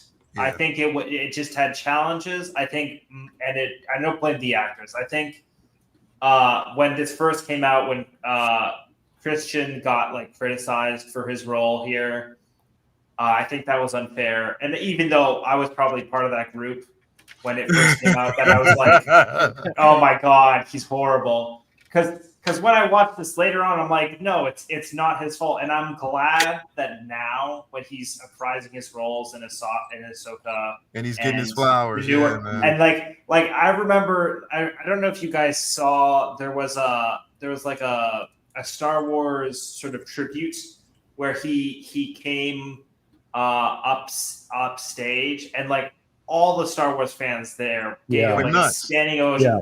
And you could literally just see him crying. That was that Star Wars celebration in London. I was there when that happened. Yeah, like he had at that point had faced so much criticism for this role that he felt like it was shit, and people realizing now, no, you did a really good job. You tried your best with what you were given, and we really, really appreciate you for the role. And you know what, we really like you as Anakin. And he really, I think he's just really emotional about that, being able to connect with the audience like that. And I'm not blaming him. It's like, I'm just saying that what you had was what you had. It didn't come off well.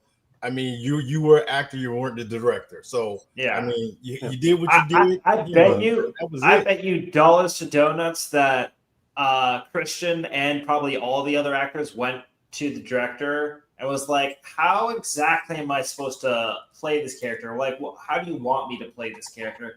And I bet you they gave some vague shit about, like, oh, be like this or be like that. And it's like, well, it's not exactly specific. Well, I don't know. I mean, you look at what Heart of the Lion is saying. Christopher Lee didn't have any problem with his dialogue. Christopher Lee's like, no, I'm going to do this dialogue. Christopher Lee could read a phone book on screen and make it sound good. Listen, like Christopher Lee was a delivered his dialogue. Well-seasoned actor. There was no doubt about his role. Christopher Lee's also the same guy who in Lord of the Rings was like, do you know how a guy gets stabbed in the back? And he's like, the sound he really made. I do. He's like, you wouldn't scream, you would gasp. Yeah. I mean, I could see Christopher Lee going, George, no, this isn't working. I'm going to do it this way. George going, George, that worked. I think Hayden Christensen was in the same theater as Vinny, and he was sitting in the back. And when certain scenes came on, he heard Vinny go, "Man, that shit sucked, bro. I don't like it."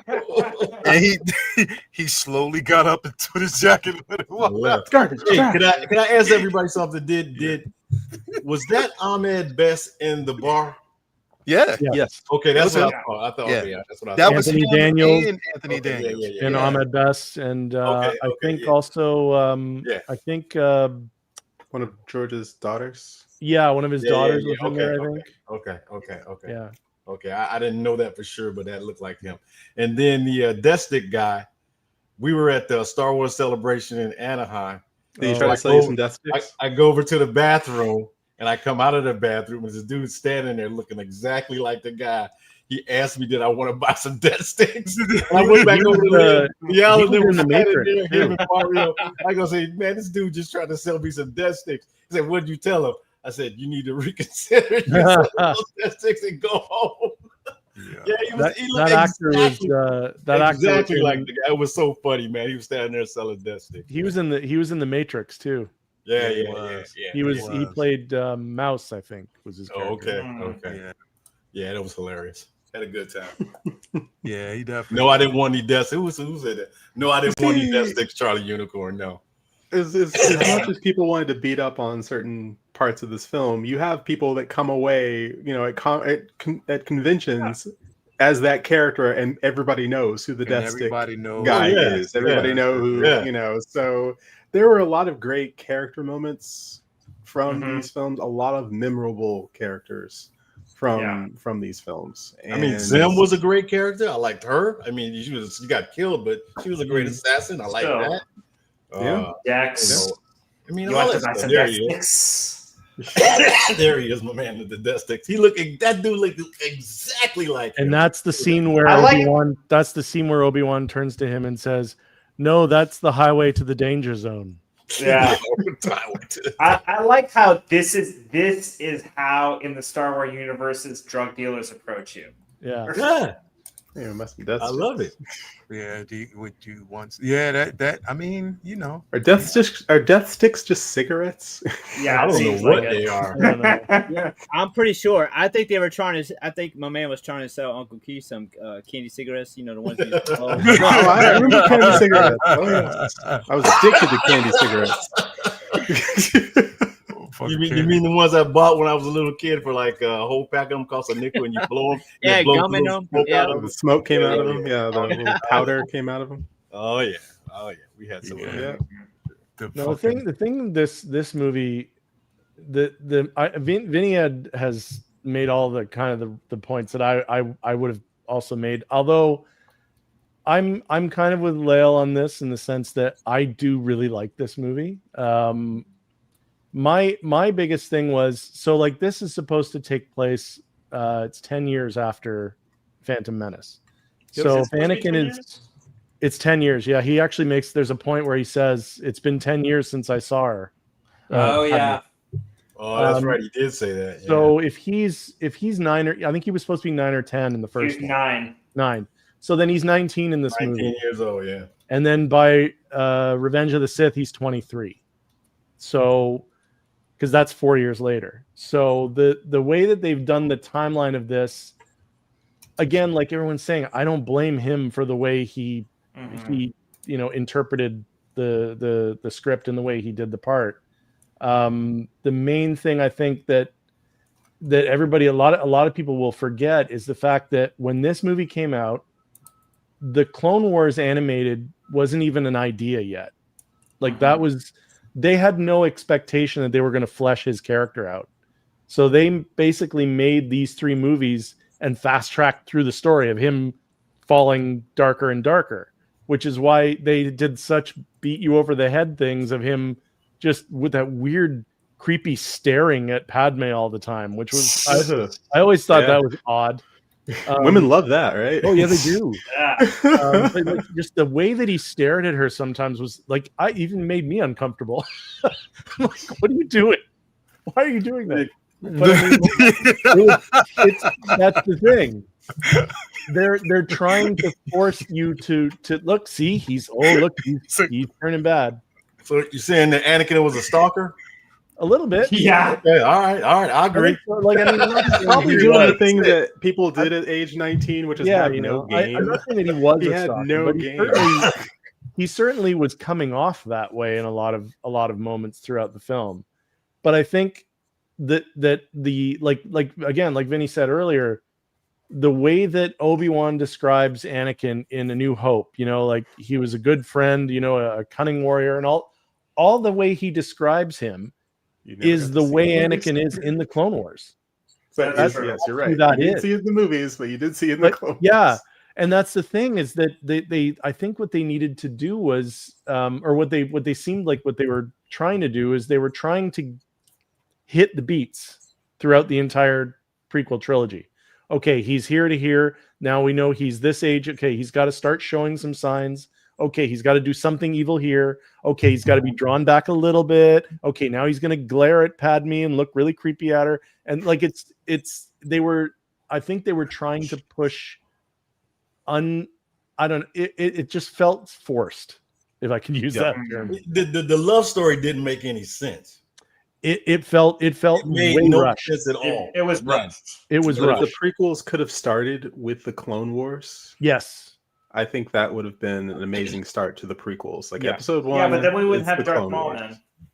You could still have Darth Maul. Put him in a different. I mean, the stories would have been different if you started with the Clone Wars. It would have been a different script, right? But So I you mean, could have had come them on. all in there. Listen, you haven't seen her in 10 years. You got a crush on her. You meet her. The next thing by the end of the movie, you're banging. Married. I mean, come on. You're banging and you're married. Come You're on. man. literally married. Yeah. What's Yeah. There's only so much you can show though, like in True, that aspect, and which they've used. Of course, we see that they've used Clone Wars to kind of fill in the gap, Yes. and we know how Lucas likes to do time jumps, within his films. You know what I mean? Which a lot of here's the thing, the relationship, and I was like, again, because I always try to find ways to rewrite this shit, bro. I spend time trying to rewrite this fucking shit. The problem is it's the execution from the time that we see Anakin with her, and how they portray. If they would have took some of the creepy bullshit out, just take it out of that. If they would have took some of that out, if it would have been a more type of formal type of situation, whereas we see him struggling with the simple fact that, because we saw with this story is they gave us way too much love story. They gave us too many, the sequence of a love story and the lack thereof, the struggle between him still trying to become a Jedi, still trying to prove himself in that space. They could have basically blended both stories together to whereas number one, his anger and rage at the simple fact that number one, he's separated from his mom, but then also someone that he cares about is in danger. Have it to whereas that is a more driving force to him. His visions of knowing that number one, him as a Jedi, he can see things before they happen. He has these dreams. He has these dreams of a life with Padme, but just make it to the point where he has these dreams, but he's so trying to conform himself that he can't tell her what he sees. He can't tell her because also he knows that there's tragedy that could come. Things that have happened to him with his mom, things that he's struggling with that basically even still within the order, an order that doesn't trust you because they know that there's fear, there's anger, these things. Those things should have been at the forefront. Yeah. That relationship between him and Padme, yes, it's there. We know it. We know this, the sequence in the story that's being told, but there's ways that you can blend the story in well without focusing on one thing. The biggest mistake I thought was why the simple fact that you had to send them both back to Naboo, knowing that the Trade Federation already knows what the fuck is going on. No. You wear a poncho. They want you know what I mean? They know. No poncho. But, you know what I mean? Like, think about what would have happened if he had gone off to find his mother. Yeah. And he killed the Tuskens, but he brought just the body back, and they asked they basically asked, well, what happened? And he's like, she was dead when I got there. And he doesn't mention anything else that he did. Nothing. Yeah. Exactly. The audience saw what he did. We don't know. He doesn't mention it. Exactly. He doesn't tell her, but she can say about it. I'm not going to tell anybody about that. It's my secrets. No, because then it made a bigger deal that he told Palpatine. Right. Yeah. The fact he told Palpatine and is like, I can trust you, but I can't, tell Obi-Wan I did this, and I certainly can't tell Padme. What would she think of me? And Palpatine's like, well, obviously she thought it was okay because she didn't run away. Yeah, man. That was I think she the way she looked at him still though at that point was that she remembers him as a little kid, right? Too. So she has a longer relationship with him that goes back. So I think that's probably why she would stick with him, even because he did. She had met his mother. It always feels like she did feel sorry and he did kill his mother. Or that is in love with him. She always seems she's either scared of him, feels sorry for him, and like or she's annoyed by him. Like it never feels like in love with him. Like it just always feels like, oh man, he's fucked up. I guess the romantic aspect of that movie did not. It didn't feel earned. So what are we talking about? This is Bonnie and Clyde then? Okay. And we didn't have to see their like. Imagine if they took breaks from Empire's action to go watch like Han and Leia on dates. And that's what I'm saying, man. Oh my god, that would have been horrible. Imagine, but okay. Imagine this, and since you're saying that, is that again, it is where you send them both together. Okay, you send them off together. I'm not talking about fucking Naboo, but send them off where he has to find something or figure something out. And that along the way, she's seeing, she sees, or we know there's an attraction there, but he focusing on what's going on, she's seeing that these little darker signs are coming out, like these little darker signs in him that are there. And that she's the only thing that she feels that can temper that. If she basically feels as though, look, I have to save him from what the ultimate I can become. Fix him moment. Yeah, I can fix him. Maybe I can save him. Maybe I can make things better. You know what I mean? Yeah. That knowing how the order feels. And she's like, Anakin, you're going to places that you shouldn't go at this particular point. Like you have to temper that and calm down. Him saying, look, I'm fine. I know what I'm doing. The little, the rage, because the thing is, instead of sending him to Naboo, where she, in front of everybody else, makes him look like a little bitch. Oh yeah. You know what I mean? Right. That scene pissed me off. I'd have been like, just who the fuck you talking to? I was was sitting here to protect your ass. As a matter of fact, R2, come on, you stay here. I'm out. That's what I would have. That's where I seen it. But I understand what they were trying to portray. But what I'm saying is, it could have been a more like a struggle with him between the light and the dark, and also his love for a person that he knows and sees the future, but knows that future with him could possibly lead to something completely different. You know what I mean? So there's ways that you can do this story without focusing in on floating fruit and that little stupid ass dialogue that they basically gave. Yeah, like that little like, you know, Star Wars After Dark. Like, my goodness. Yo, chill. I love that outfit because she's like, "Hey, we can't be together, but look at this outfit I'm wearing." Yeah, look at this outfit. That's fucked up. I'm just stand in front of the fire in this outfit and tell you we can't be together. Yeah, it's true. Yeah, it is true. You don't want to wear lingerie. This black leather, like with the choker, and choker fireplace, and tell us, "Oh yeah, we can't be together."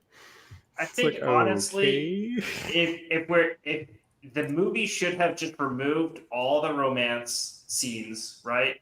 Like, don't even show them, and instead had like focused on Anakin having his personal anguish. We already know he has visions because we see them with his mom and so forth.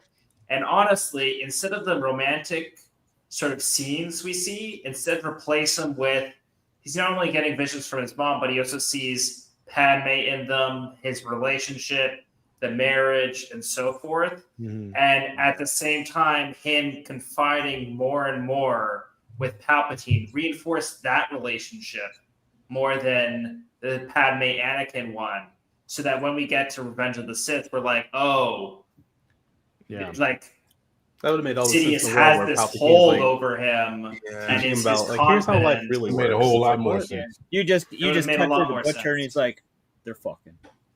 Yeah, like that's the thing, and the whole suspicion is there, and maybe have it to whereas, you know, Yoda sees it, because here's the thing, this is the point when, you know, we get Palpatine who sends them both off. Yoda in that point would have saw it also as a distraction. He would have sent something. He would have basically literally. But there's also the explanation of the dark side clouds the Jedi's judgment. Yeah, so true. That, like, Palpatine interacting with Anakin at any level is going to cloud Yoda's vision of what Anakin's doing, and I think that works really, really well for like if you do cut off the scenes, because then Anakin goes to try to save his mom, right? Under Palpatine's egging on in this alternate timeline. He kills all the Tusken Raiders. He comes back. He tells only Palpatine. And because he's only telling Palpatine, the whole thing is clouded by the dark side. Yeah. So Yoda and the other Jedi know nothing. And he's the only one who knows something. That would have made a whole lot more sense for Revenge of the Sith, because then you have like, oh, he's keeping this secret. He butchered all these people. We see the dark side. The other people don't. And this storm is coming, and it just explodes in Revenge of the Sith. That would be great, because then she's always like, "Tell me what's wrong." He's like, "I can't tell you what's wrong." Yeah. How do I tell you I killed children, women, and men in a village? I can't tell you, because if I tell you, you will think differently of me. You will not. The Jedi will think different of me. See, we could have went down. No one would accept. The one thing I think we can all agree that worked really, really well in this movie, though, was that B plot of Obi-Wan hunting down Jango Fett. That was fun. That plot was good. I love that part. All of that. The whole Sherlock Holmes mystery. The detective work, all the detective stuff. Getting the information from his old friend. You know, tracking it down. Dexter with the younglings and all that stuff. That was great. No, that was great. All of that worked really, really well, I thought. Yeah. Oh no, it was definitely. And come on, man, Django. You know what I mean? You got Obi-Wan and Django, bro. You know, it's, you know, here's that fight between the two of them. That fight, finally get to see the jetpack in action, like in action, not just jetpack going off, Return of the someone Jedi, hitting the yeah. side of a sail Also, barge, and then falling into a hole. Like, no. This is the first time we see like a regular person, not force wielding, not force sensitive, nothing, go toe to toe with the Jedi and almost basically beat his ass. He definitely held his own, yeah. Yeah, it was Because- truly impressive. It was a great scene. But And what does- Mandalorian armor is designed to be to help them fight Jedi.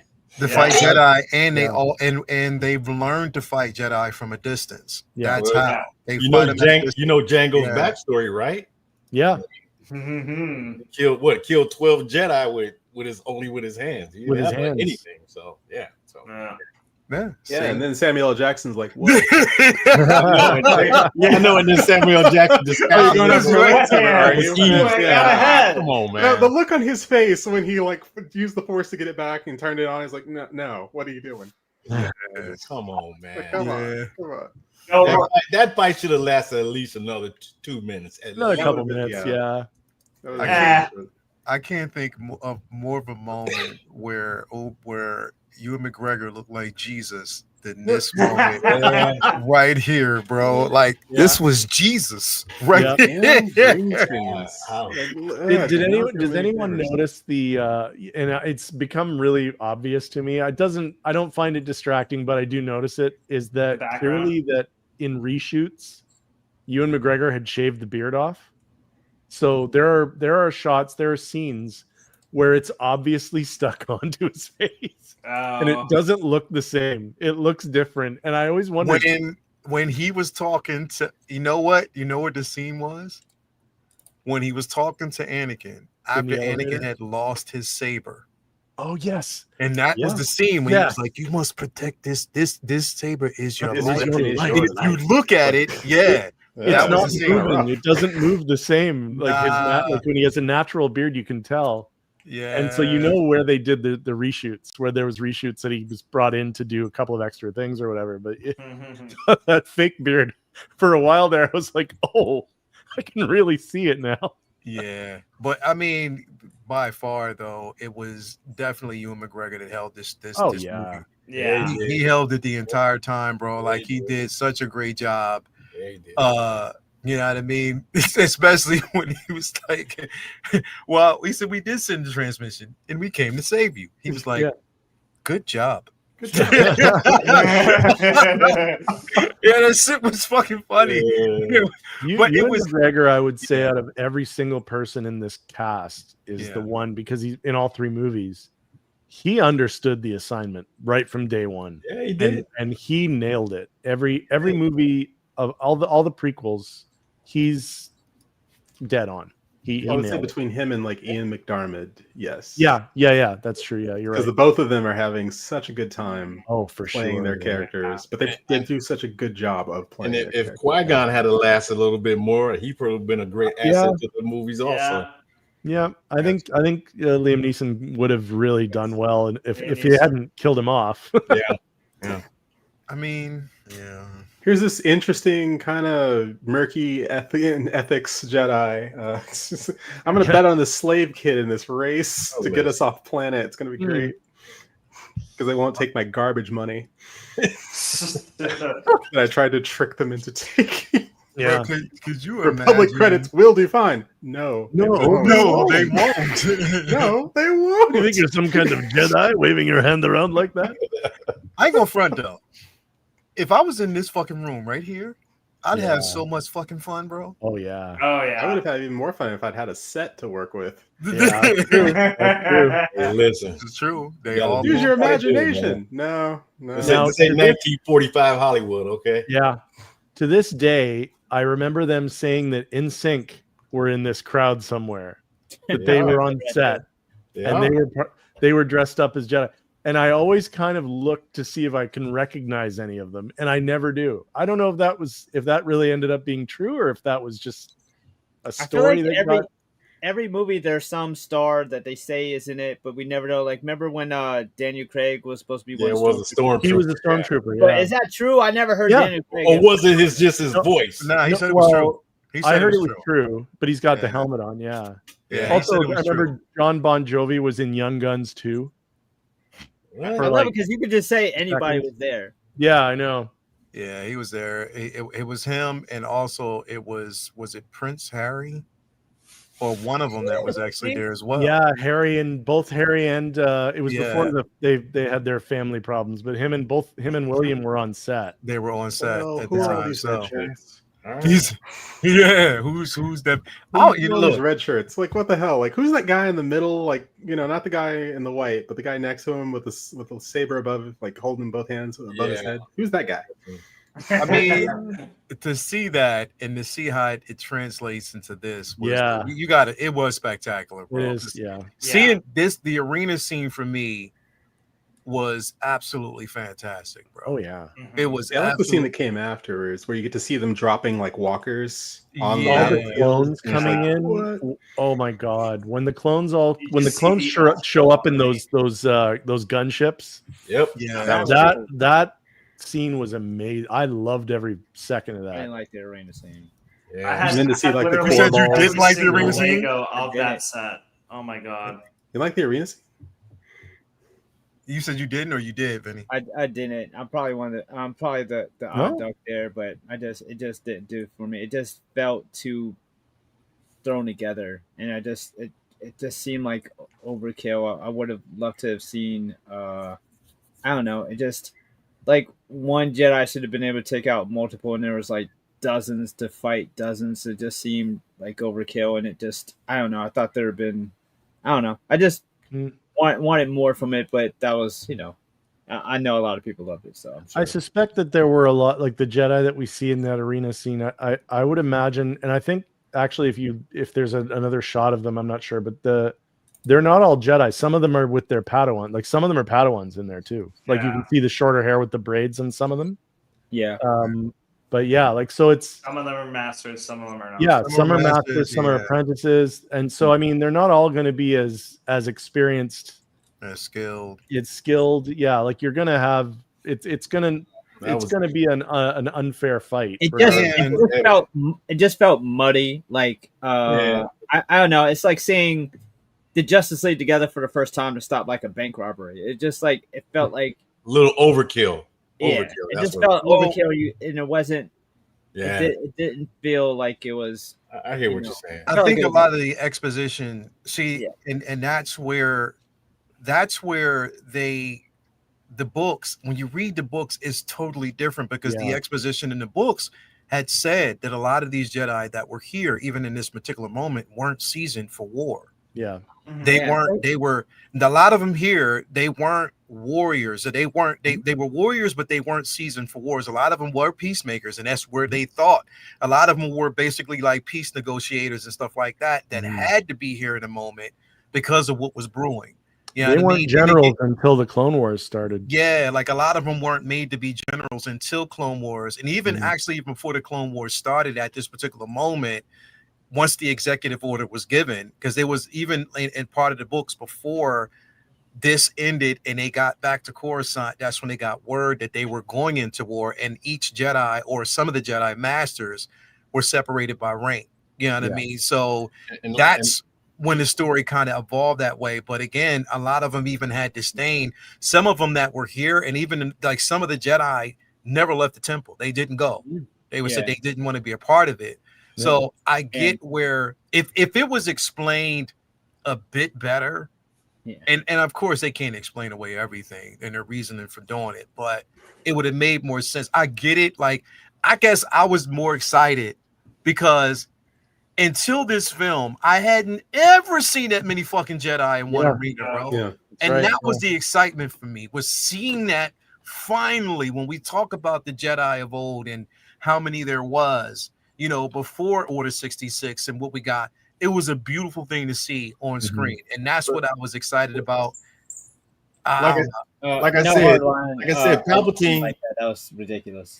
I don't know if it's overkill though, because Obi-Wan did say that they're preparing for war and that they're combining, armies and all that stuff. So the Jedi were like, "Hey, guess what? We all need to go because they're preparing for war. If we could stop this now." Well, just like what Obi-Wan says. Well, they were also being manipulated to do that by Palpatine too. So what I'm saying, but Palpatine always had the plan of using Order 66. Yeah. He had that from the beginning. It was always there, even though he didn't turn to Lord Sidious till later on. But he had the plan at this moment, correct? Oh yeah, it was already What I'm saying is, It was already he could have ended it all right here. He could have ended everything. Not right all of here. it, because No, all not all of it. Well, Not all of the listen, Jedi were there, other though. clone, he could have sent some more clones to Coruscant and got rid of the temple, but he could have wiped all these out here, right? But right no, here. because he you would have can't, because he turned the Jedi into martyrs. martyrs, but then also Yeah. at the same But time, what did he care? What did Palpatine care about? But, some no, martyrs? because but no. He But had you the got to keep power. in mind that the senator was there. One of the senators are there with them. He needed her. You can't just kill him off at that particular point, because he basically still needed her to make some of the decisions. And actually, he wanted to look like a hero. Yeah, That's the whole thing.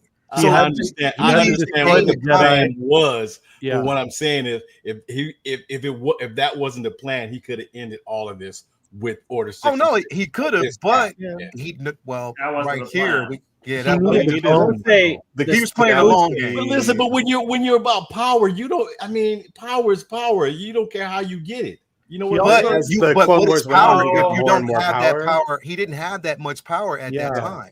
He still and needed also, to basically gain the confidence of the Senate, and he didn't have full confidence of that Senate at that point until that executive order. Well, sorry about that, Jar Jar. But until that order was given, that's when he gained the power that he actually needed. But he still needed the confidence. Okay, but what I'm saying is, I guess he had to have the Senate be turned over him before he can do what he did. Yeah, I understand that. I understand Yeah. that. But what I'm But he saying also is, has like public that sentiment when you on have his a side. million clones at your beck and call, what do you need all that other stuff for? That's what I'm just saying. Well, you need the Jedi to betray their own values. You need Yeah. the Jedi to go into battle as generals, and then you need the public to not the Jedi like the to war trust. and to You not. need the Jedi to trust the clones to let them get close enough, because This scene would have made more sense to me if it wasn't that they didn't come for the fact that the separatists were preparing for war. That was already sort of like hinted at when the trade block happened with Naboo and so forth. That like, oh, they're actually taking military action, especially with the droids. But this scene would have made more sense to me if the Jedi had realized that the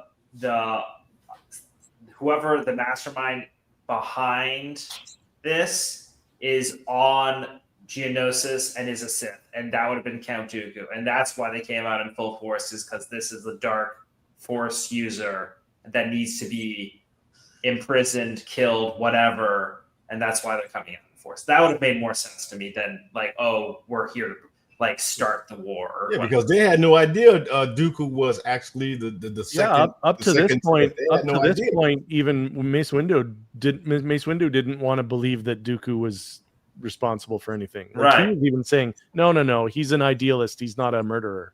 Right. Yeah, I remember. Yeah, I remember that line. They had swapped that to like, oh, they got information that, oh, there's actually XYZ. He might actually be this dark side user that was behind Maul, that's been pushing this war to the forefront. We need to go in there and get him. That would have made more sense to me, at least. But I still like this scene regardless. Yeah, I mean, the super battle droids are pretty great. I have to say. Yeah, I think it, like I said, man, it's just, for me, it was a fulfillment of something that I've always wanted to see in live action. Yeah.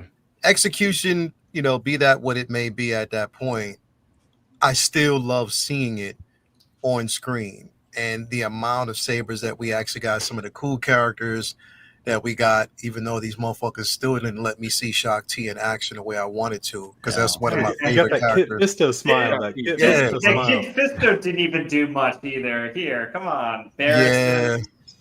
The only person who aura farmed here was Anakin, Obi-Wan, Mace Windu, and Yoda. That's it. That's all. Those are the only four Jedi that really did good on this. Yeah, just focusing on them. And that's the thing, is like, the only thing that I would say about this is so when we fast forward to Revenge of the Sith, Mace Windu makes a statement. He was like, he's too dangerous to keep alive. Yet, you know that the Mandalorian are dangerous. You had the saber right by this man's neck. You was gonna kill him anyway. That was your intentions. You should have did it right there and ended everybody that was on that daggone bridge, but you didn't. You know what I mean? You what would you thought that you can change Dooku? But again, I think because I'm saying that because that's Mace's motto. If a person's too dangerous to be alive, to be kept alive, this is what he basically feels. Again, maybe he just felt that, okay, I have to bring it because you were once a Jedi. I have to bring you in. You know what I mean? For questioning, you have to bring you to justice. Yeah. Everybody else out there don't mean shit. You know what I mean? You know the wars that the Mandalorian didn't have back and forth with the Jedi at that point. We know that Jango has killed so many. Also, Mace Windu and Count Dooku have a past relationship. Like they were friends. Yeah. Like they do have a collegial relationship from which we apprentice together. Yeah, so I mean it's not as easy for him to just kill him anyway. But yeah, Jango Fett, hey. You're wearing Mandalorian armor. I mean, but knowing that Palpatine is the Sith Lord, knowing that Palpatine is also the Supreme Chancellor, knowing that Palpatine, they've been working with Palpatine this whole time. He was going to managed to pull the wool over, knowing that Palpatine basically controls the Senate and the courts, everything. It's like, oh yeah, he is actually too dangerous. He is literally to too be left alive because he has control over everything, and he's the Sith Lord who's been pulling the strings this whole time. Oh God, it's like, yeah, no. This is the person we need to take out. That's what I didn't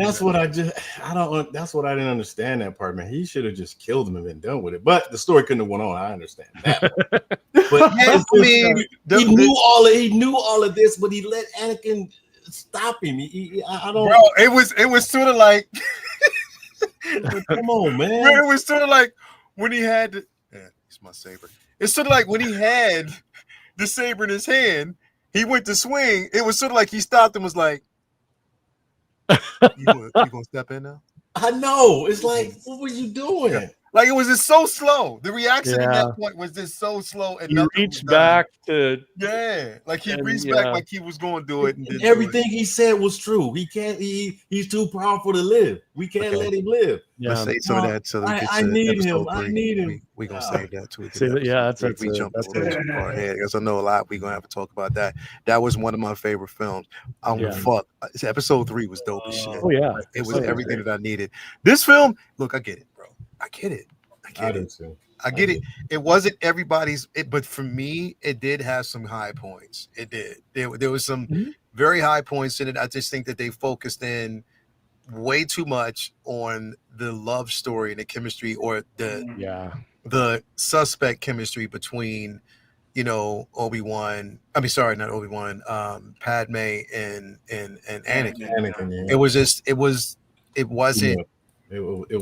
It wasn't as believable as it should have been. It wasn't well conceived. That's what it wasn't. Yeah. And one more thing that I hated about the film, honestly, and this is why you should never read the fucking novel before you see the fucking film, bro. Never. Because that scene between Dooku, Obi-Wan, there's more to it, yeah. It was so much more to it, bro. Horrible. Because Anakin was actually getting busy. And it was that Dooku was baiting him the entire fucking time. Yeah, it was more to it than what we actually saw, and we didn't get a chance to see it, man. I was like, "Fuck, come on!" Obi-Wan gets a slice on his arm, and a slice on his and he falls down, and it's over with. And you just he got so angry he muted himself. You muted yourself, bro. I hit my mic.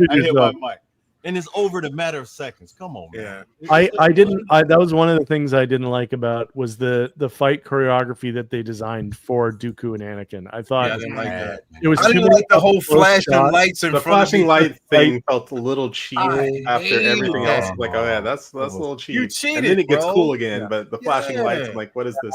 I guess they didn't have the CG for Dooku like they wanted to in that particular moment, bro. Oh, you can see it. You can see it wasn't him. You can see or Christopher Lee was like, yo, I just need to see. I need y'all to see my motherfucking face before y'all going to see me. Like, it's kind of a shame too, because we know how much training Hayden Christensen did with that lightsaber.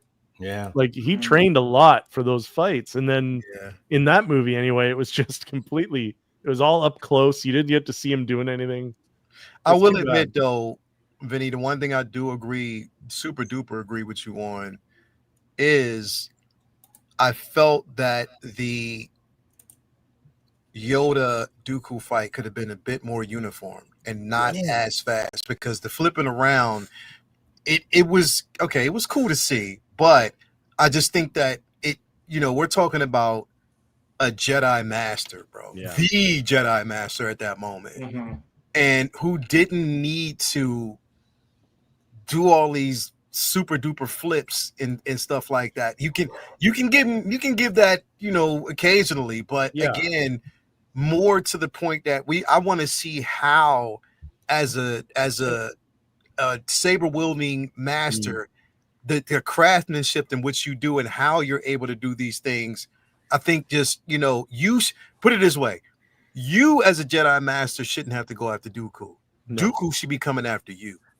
Well, not only Especially that, but- considering the whole premise and basis of these films partially is the Kurosawa joints. And those films with those legendary samurai, like I'm a martial arts like freak. I love those old samurai films, and you never see theatrics and acrobatics. Like they fight with strength and skill. Those you should have felt like this, like unbelievable power and experience of Yoda, not with the athleticism bouncing around and stuff. And it sucked because it was just because he was small. They were like, oh, it makes sense that he'd be bouncing around like fucking Rey Mysterio or something. Like it didn't make sense for a samurai. Like you watch any of the Zatoichi, like one-armed swordsman. You watch Shogun Assassin, like all those old samurai films, like. They'll have like 2 hours, and then the main showdown between the two of the best swordsmen in the movie is like under 3 moves. It's like because that's how those fights used to go. Like those aren't long drawn, like exorbitant, like Chinese martial arts films where it's a lot of hand to hand that goes on and on and on. A sword fight, especially in the Japanese culture in their films, supposed to be quick. And not saying it had to be a quick fight, but you should have felt a sense of power and subtlety with Yoda. Remember, you've been around 900 years. You're not going to take, Well, that's just it. Right? Saw that the Maul thing fight. is, at this point, Yoda really should be the counterpoint to Palpatine, right? In terms of power level. So we already see him at this point. He's catching Force lightning and then just.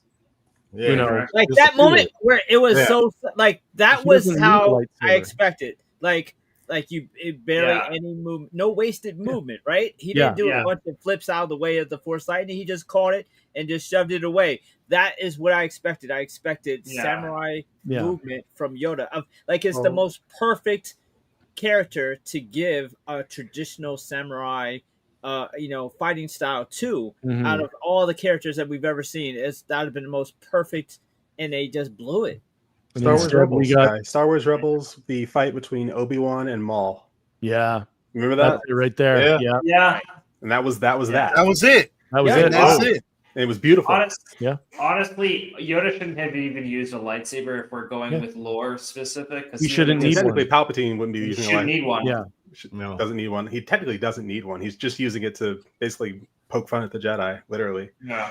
Instead, we got Crouching Tiger, Hidden Yoda. That's what we got. And that's all Chinese-based martial arts. It's like your whole lore is based around Jap. It's very that man. It always bugged me so much because I never imagined I get to see Yoda fight, and when we do, he's flipping around and shit, and it's just like, oh, come on, and everyone's laughing and having a blast, and I'm like, no, I'm right, y'all are wrong. Like Vinny was pissed off. You were that one guy. Stop enjoying this. I think it was because it was too. It became, after a while, it became a little bit too cartoony. You know what I mean? You are correct. It wasn't as uniform that I thought, because again, I mean, come on, man, y'all were using motion capture, a lot in the film. You know what I mean? I felt as though we could have had a version of Yoda that was just more fine-tuned, more, less, because he became more so the aggressor than Dooku. Yeah. And we know that with his wisdom, for somebody who basically says, and what did he say? A Jedi doesn't uses the Force for knowledge and defense. Never for attack. Never for attack. And he was the one in that particular moment after the Force lightning that was like, oh, let me leap. You know what I mean? So it was, again, if that's what you're saying, then Yoda needed to be a bit more reserved, even despite the Force lightning. Be more reserved to the point where you make it that everything that Dooku is trying to do is not phasing this man this creature at all. At all. Well, I mean, Dooku is trying to take him out with ranged attacks. He's not coming in, so Yoda could stand there all day and just just do whatever, bro.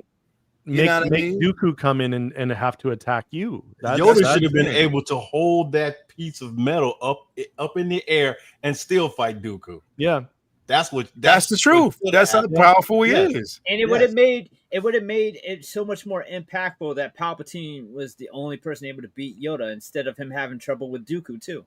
Yeah, exactly. Yeah, that's true. That's true. I give you that. I give you that. That's because again, it's like we see that in episode 3, and we get the flips and stuff like that back again. Yeah, we did. But you know what? You have more of a force fight. But that's true. He's throwing those things at each other. Unfortunately, there's one person we have to blame for this. Ahmed Best. True. Yeah. Remember that? Yeah. That's right. Ahmed Best. When the dude was trying to figure out how to make this fight scene work, it was Ahmed Best who took him in a room and made him watch anime. Right. That's right. I remember that? Doing that. Yeah, I remember. He took him in a room, sat him down, and showed him a bunch of anime and said that this is the way Yoda needs to be portrayed. And I'm like, the fuck? Okay. All right, I'm sending hate. What's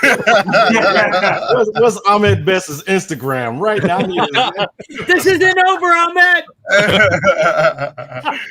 Well, no, that was it. I mean, it was, unfortunately, it was that. Jeez. Yeah, you shouldn't have did that, bro. Shouldn't have did that. Oh well. Shouldn't have did that. Oh well. Oh. Yeah. But well. I mean, listen. We can go on and on about this all night. Dooku did have a cool little speeder, though. I like his little speeder. Yeah, his little speeder was cool. His the sail starship. Yeah, sail ship. That was cool too. Yeah, that was all right. Yeah. I mean, that was something. That was beautiful. That was absolutely beautiful. It was a great effect. They did a really good job. Okay, this is what we say the execution is not good. And now you had him and Anakin going after each other, and then they stop. And when that one motion is when Dooku does the spin, while Anakin is still like that, it cuts off his arm, bro. I'm sorry. Fast forward to Mace Windu. Please don't. I'm gonna do it. Please don't. bro. Yeah, I'm gonna get it. Here it comes. I think Mace is from the Get future. ready.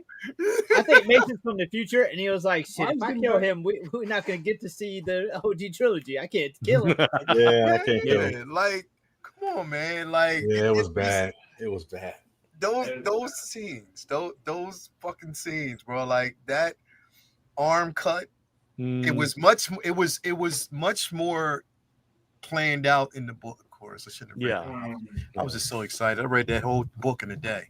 Although I will say, I did love the ending scene where you're seeing all, like when he says "begun," the Clone Wars have, and then you see all the clones lined up, and they start to play the Imperial March. Oh no, that was great. Oh no, this is not going. This is not. I was like, no, it's not. It's like, wait, it's epic. Which was more impactful when we see the opening scene of Revenge of the Sith. It's like, fuck, this is really a war. Yeah. Really, and I do love that opening scene of Revenge of the Sith where you just see it, and then they Dive TIE down. fighters dip down, and it's like Going everything's That was right no, there. that was a great scene. That was And a the great end scene. of Ship. It's like, yeah, let's go over the ship, and then And the it's opening just scene, that was a everything. great It's scene. like, the end of that Gennady Tartakovsky, thank you. The Yes. that Clone Wars animated that he did, the ending of the very last episode of that leads right into that into battle. the battle Yeah, scene. It definitely does. Mhm. Because that's when that was also around the time that Mace did what he did to to Dooku to- or to no, Grievous. Grievous. You know Yeah, what I mean? So that's what caused the whole breathing and the coughing and stuff like that. So Yeah. Now that's the other thing. Mace Windu in that cartoon. Oh my! was a God. boss. he was Totally, Oh totally my different God. character. Totally different character. You asked the could have Jedi to won move the Clone out. Wars. Mace I was Windu definitely did going to bring not. that at when we talk about Grievous with the next film because Tartakovsky's.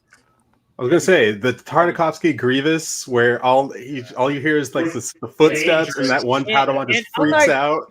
And It's unlike like, the Clone Wars Padawan series, Shaggy. like Tartakovsky's Padawan Clone Wars Shaggy, came yeah. out before Episode 3, so I went Yeah. into that film thinking we were getting that Grievous. Right. We No. didn't get that Grievous. No. We got forearm spinning Grievous. I do like the forearm spinning though. I really so do I. actually do like that. Not when Quite he a can lot. be stopped by a single I loved lightsaber. That was a I problem. loved there. it. yeah. No. I did want to see more of a menacing type of Grievous in the film. We didn't get that. We got the He greatest was line shorter ever, than we though. expected. That reminds We me got that the greatest Hot Fuzz line Grievous ever. was Tell due him to what the show up greatest line sometime ever in soon. that movie is, Press X. Tell him. What? Which one? In the next movie, what's the greatest line in the whole movie?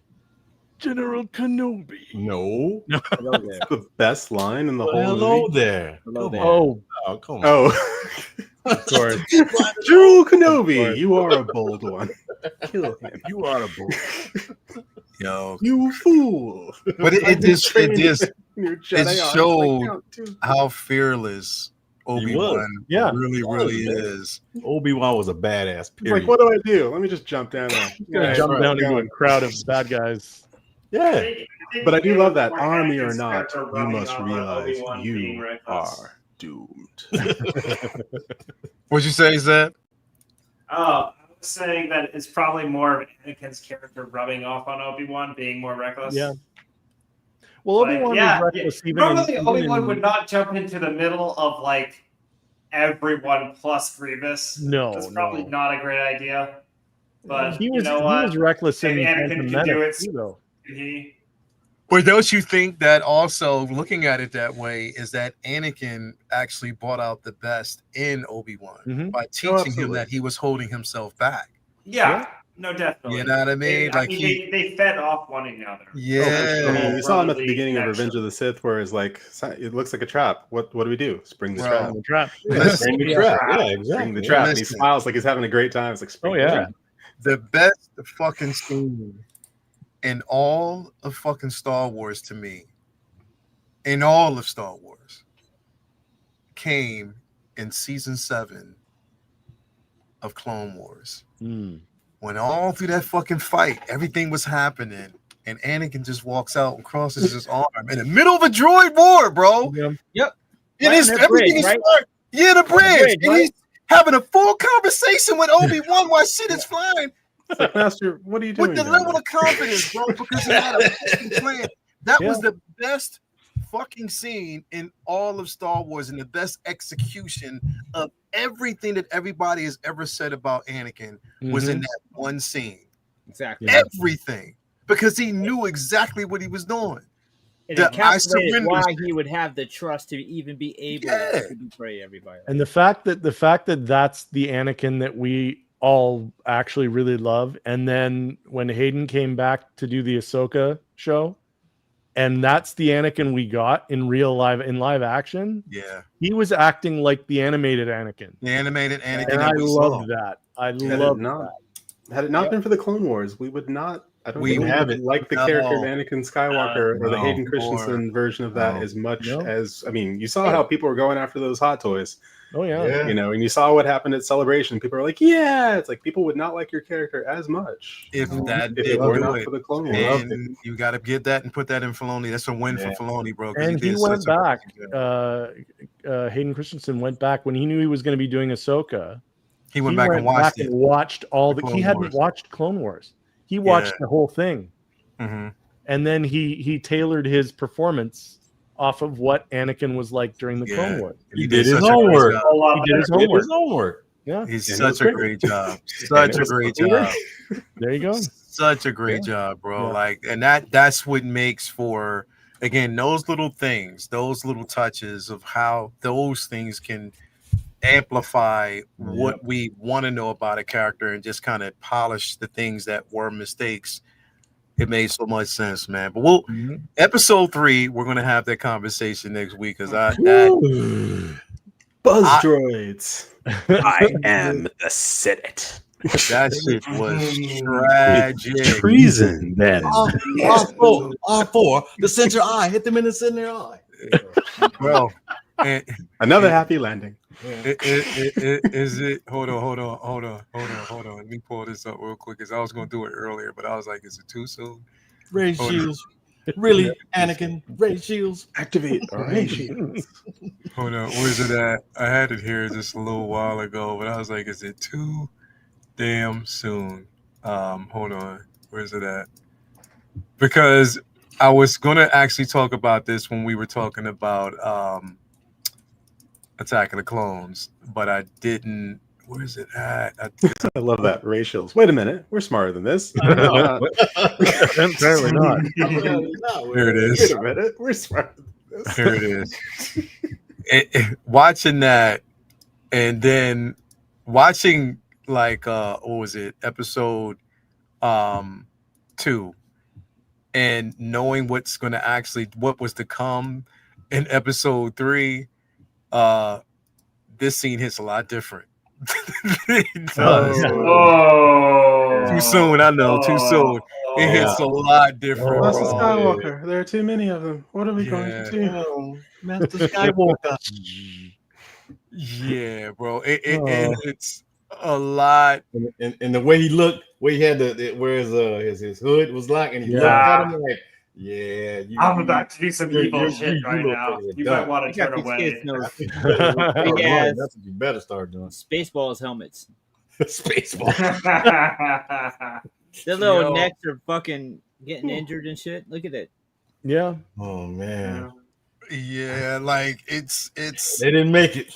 They didn't nah, they didn't. That's what I'm saying. Like Didn't make it looked a whole lot. It hits a whole lot It different. does hit where Episode 2 is kind of like, all right, yeah, this is still light, and in some ways it's still light. You know, people are losing arms. Episode 3 is just like, oh, you want dark? Here's your But it dark wasn't side. like Anakin wasn't used to killing little kids. He done it before, so I mean, You know, Nah, there but you go. You look at this, right? But then you look at this smirk, it's like, y'all gonna die. you know what the fucked up thing And- about the Yeah. killing the Padawans? It's like we have to hear every time you complain about Jar Jar. It's like, but wait, he was making this for kids, and then by episode 3, he's murdering children. murdering kids. Yeah. You can't have it both ways.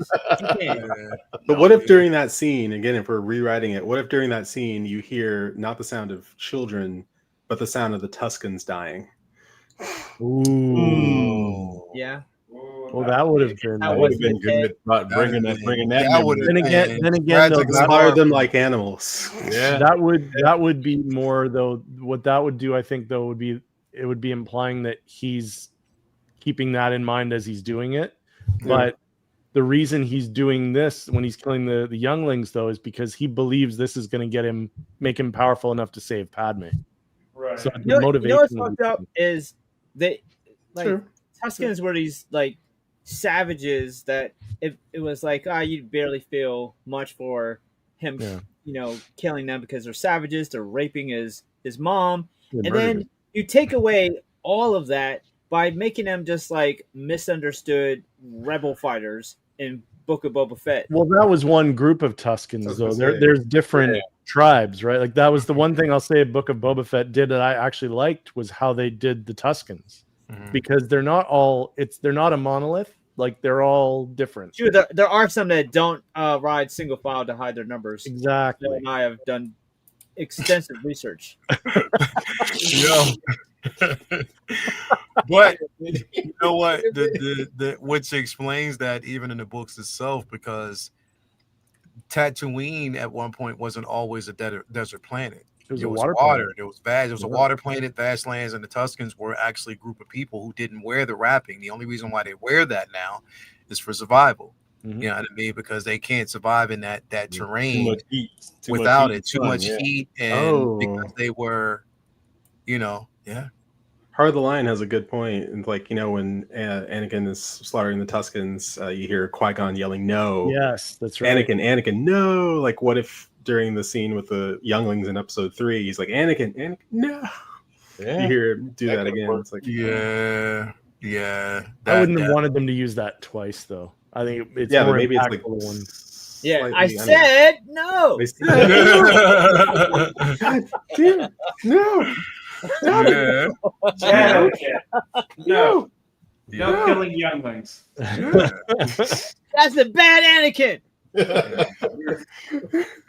Or like flashes, like have it right just before he's doing it, like those quick flashes of like what he's seen with the Tuskens and his mom and all that to just fuel the rage. Either that, or you see flashes of the vision of Padme dying. Yeah. Like just that, like okay, this is my motivation. I need to do this. Yeah. Because the fact that they didn't show anything like that, it did make it difficult to kind of think, how are you making this turn this fast? Yeah. Because at the end, when that was I'm doing always this my all for problem you with to protect the you. sequels. It would make more sense. That was my biggest problem with the sequels is you took this character that was supposedly the chosen one. Before that in A New Hope, you gave him a backstory of like, oh, he's this really, really good guy. He's a hero, very, very cunning strategist, great Jedi. And you build him up to be this person, really, really good. And then like within like no time at all, he's like, oh, and now he's evil. He's killing kids. You're gonna kill a room full of preschoolers. Hold on here. Let's turn it back a little bit because you have, not only have Obi-Wan there to try to mentor him, which he should be doing, but you also have Yoda, you have Mace Windu, you have a ton of other characters that supposedly have a lot of experience, a lot of wisdom to share, and more than likely, if we're going by logic here, he probably did concerts. He did that with Yoda, with his visions and so forth, where it's like, okay, and even with all of that, you're still gonna just go straight to the evil, beeline to the evil. It seemed rushed to me. I liked that the fact that the animated Clone Wars did flush that out a lot more. But like in the movies, that was my biggest problem with the sequels, was just because the quick turn. It was like that. It's like, oh, I have one conversation with Palpatine, and now I'm evil. It's like, whoa, okay, hold on here. But whoever said he was the chosen one to be good? Well, that was always no. It's a Jedi prophecy. The chosen one of what? The chosen one of the Force.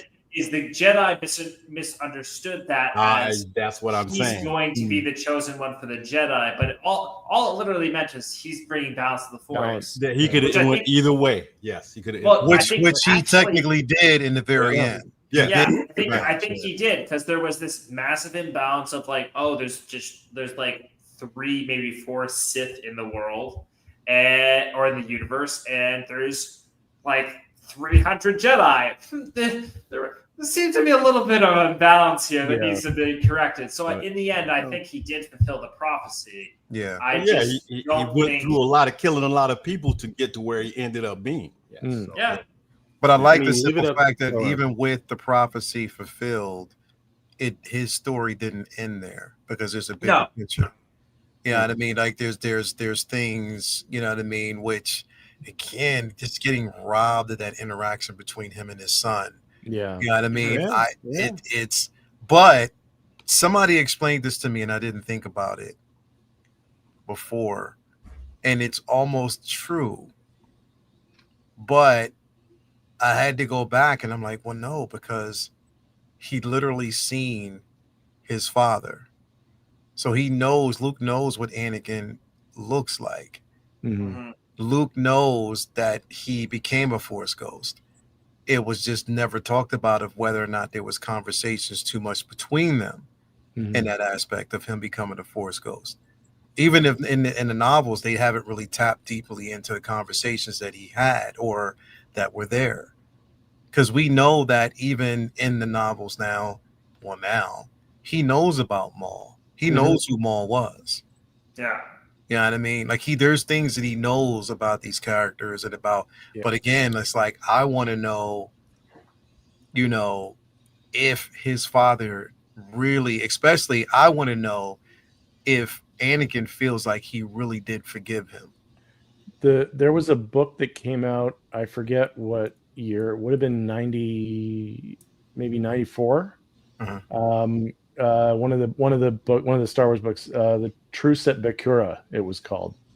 And in that book, and I remember because this is when I first started reading the Star Wars books after. I just started and I didn't stop after that. But in that book, they talk about that Luke was his communication with Obi-Wan was getting less and less frequent, because Obi-Wan, at some point, you have to stay in the netherworld of the Force. You can't keep coming back. And then he started speaking with his father, and he did. And so in that book, they did have some conversations.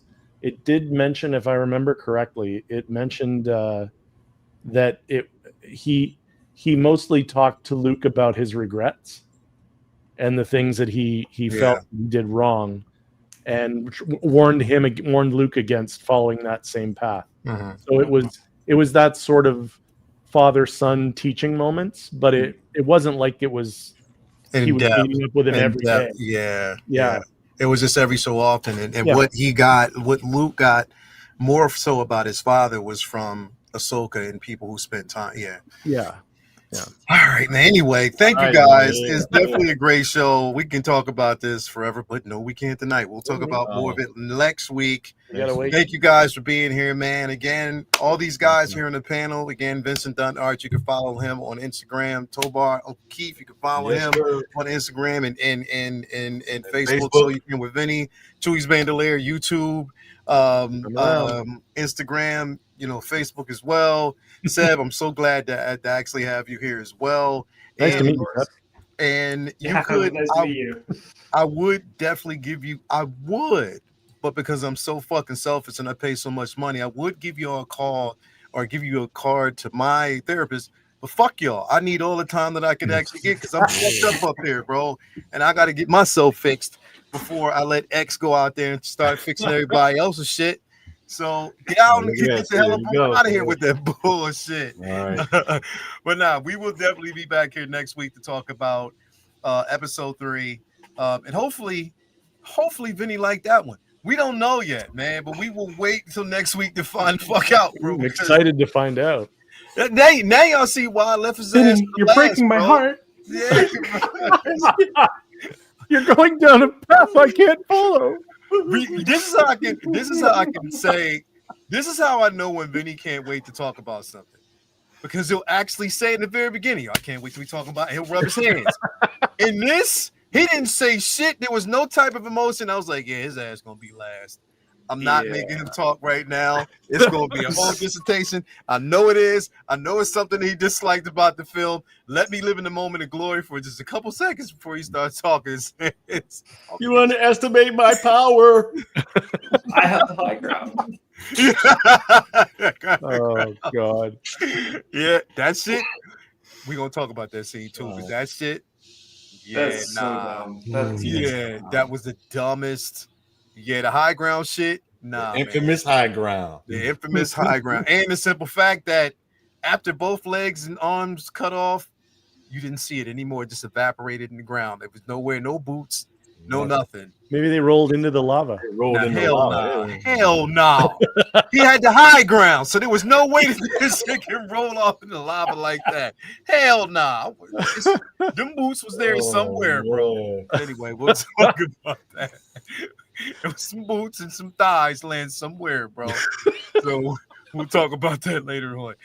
Anyway, man, thank you guys out there for being with us. Until next time, man, we will talk to y'all later on. Good night, everybody. If you can't do anything else, man, always stay uncivilized. We'll talk to you later. Peace, love, and all that good stuff. So uncivilized.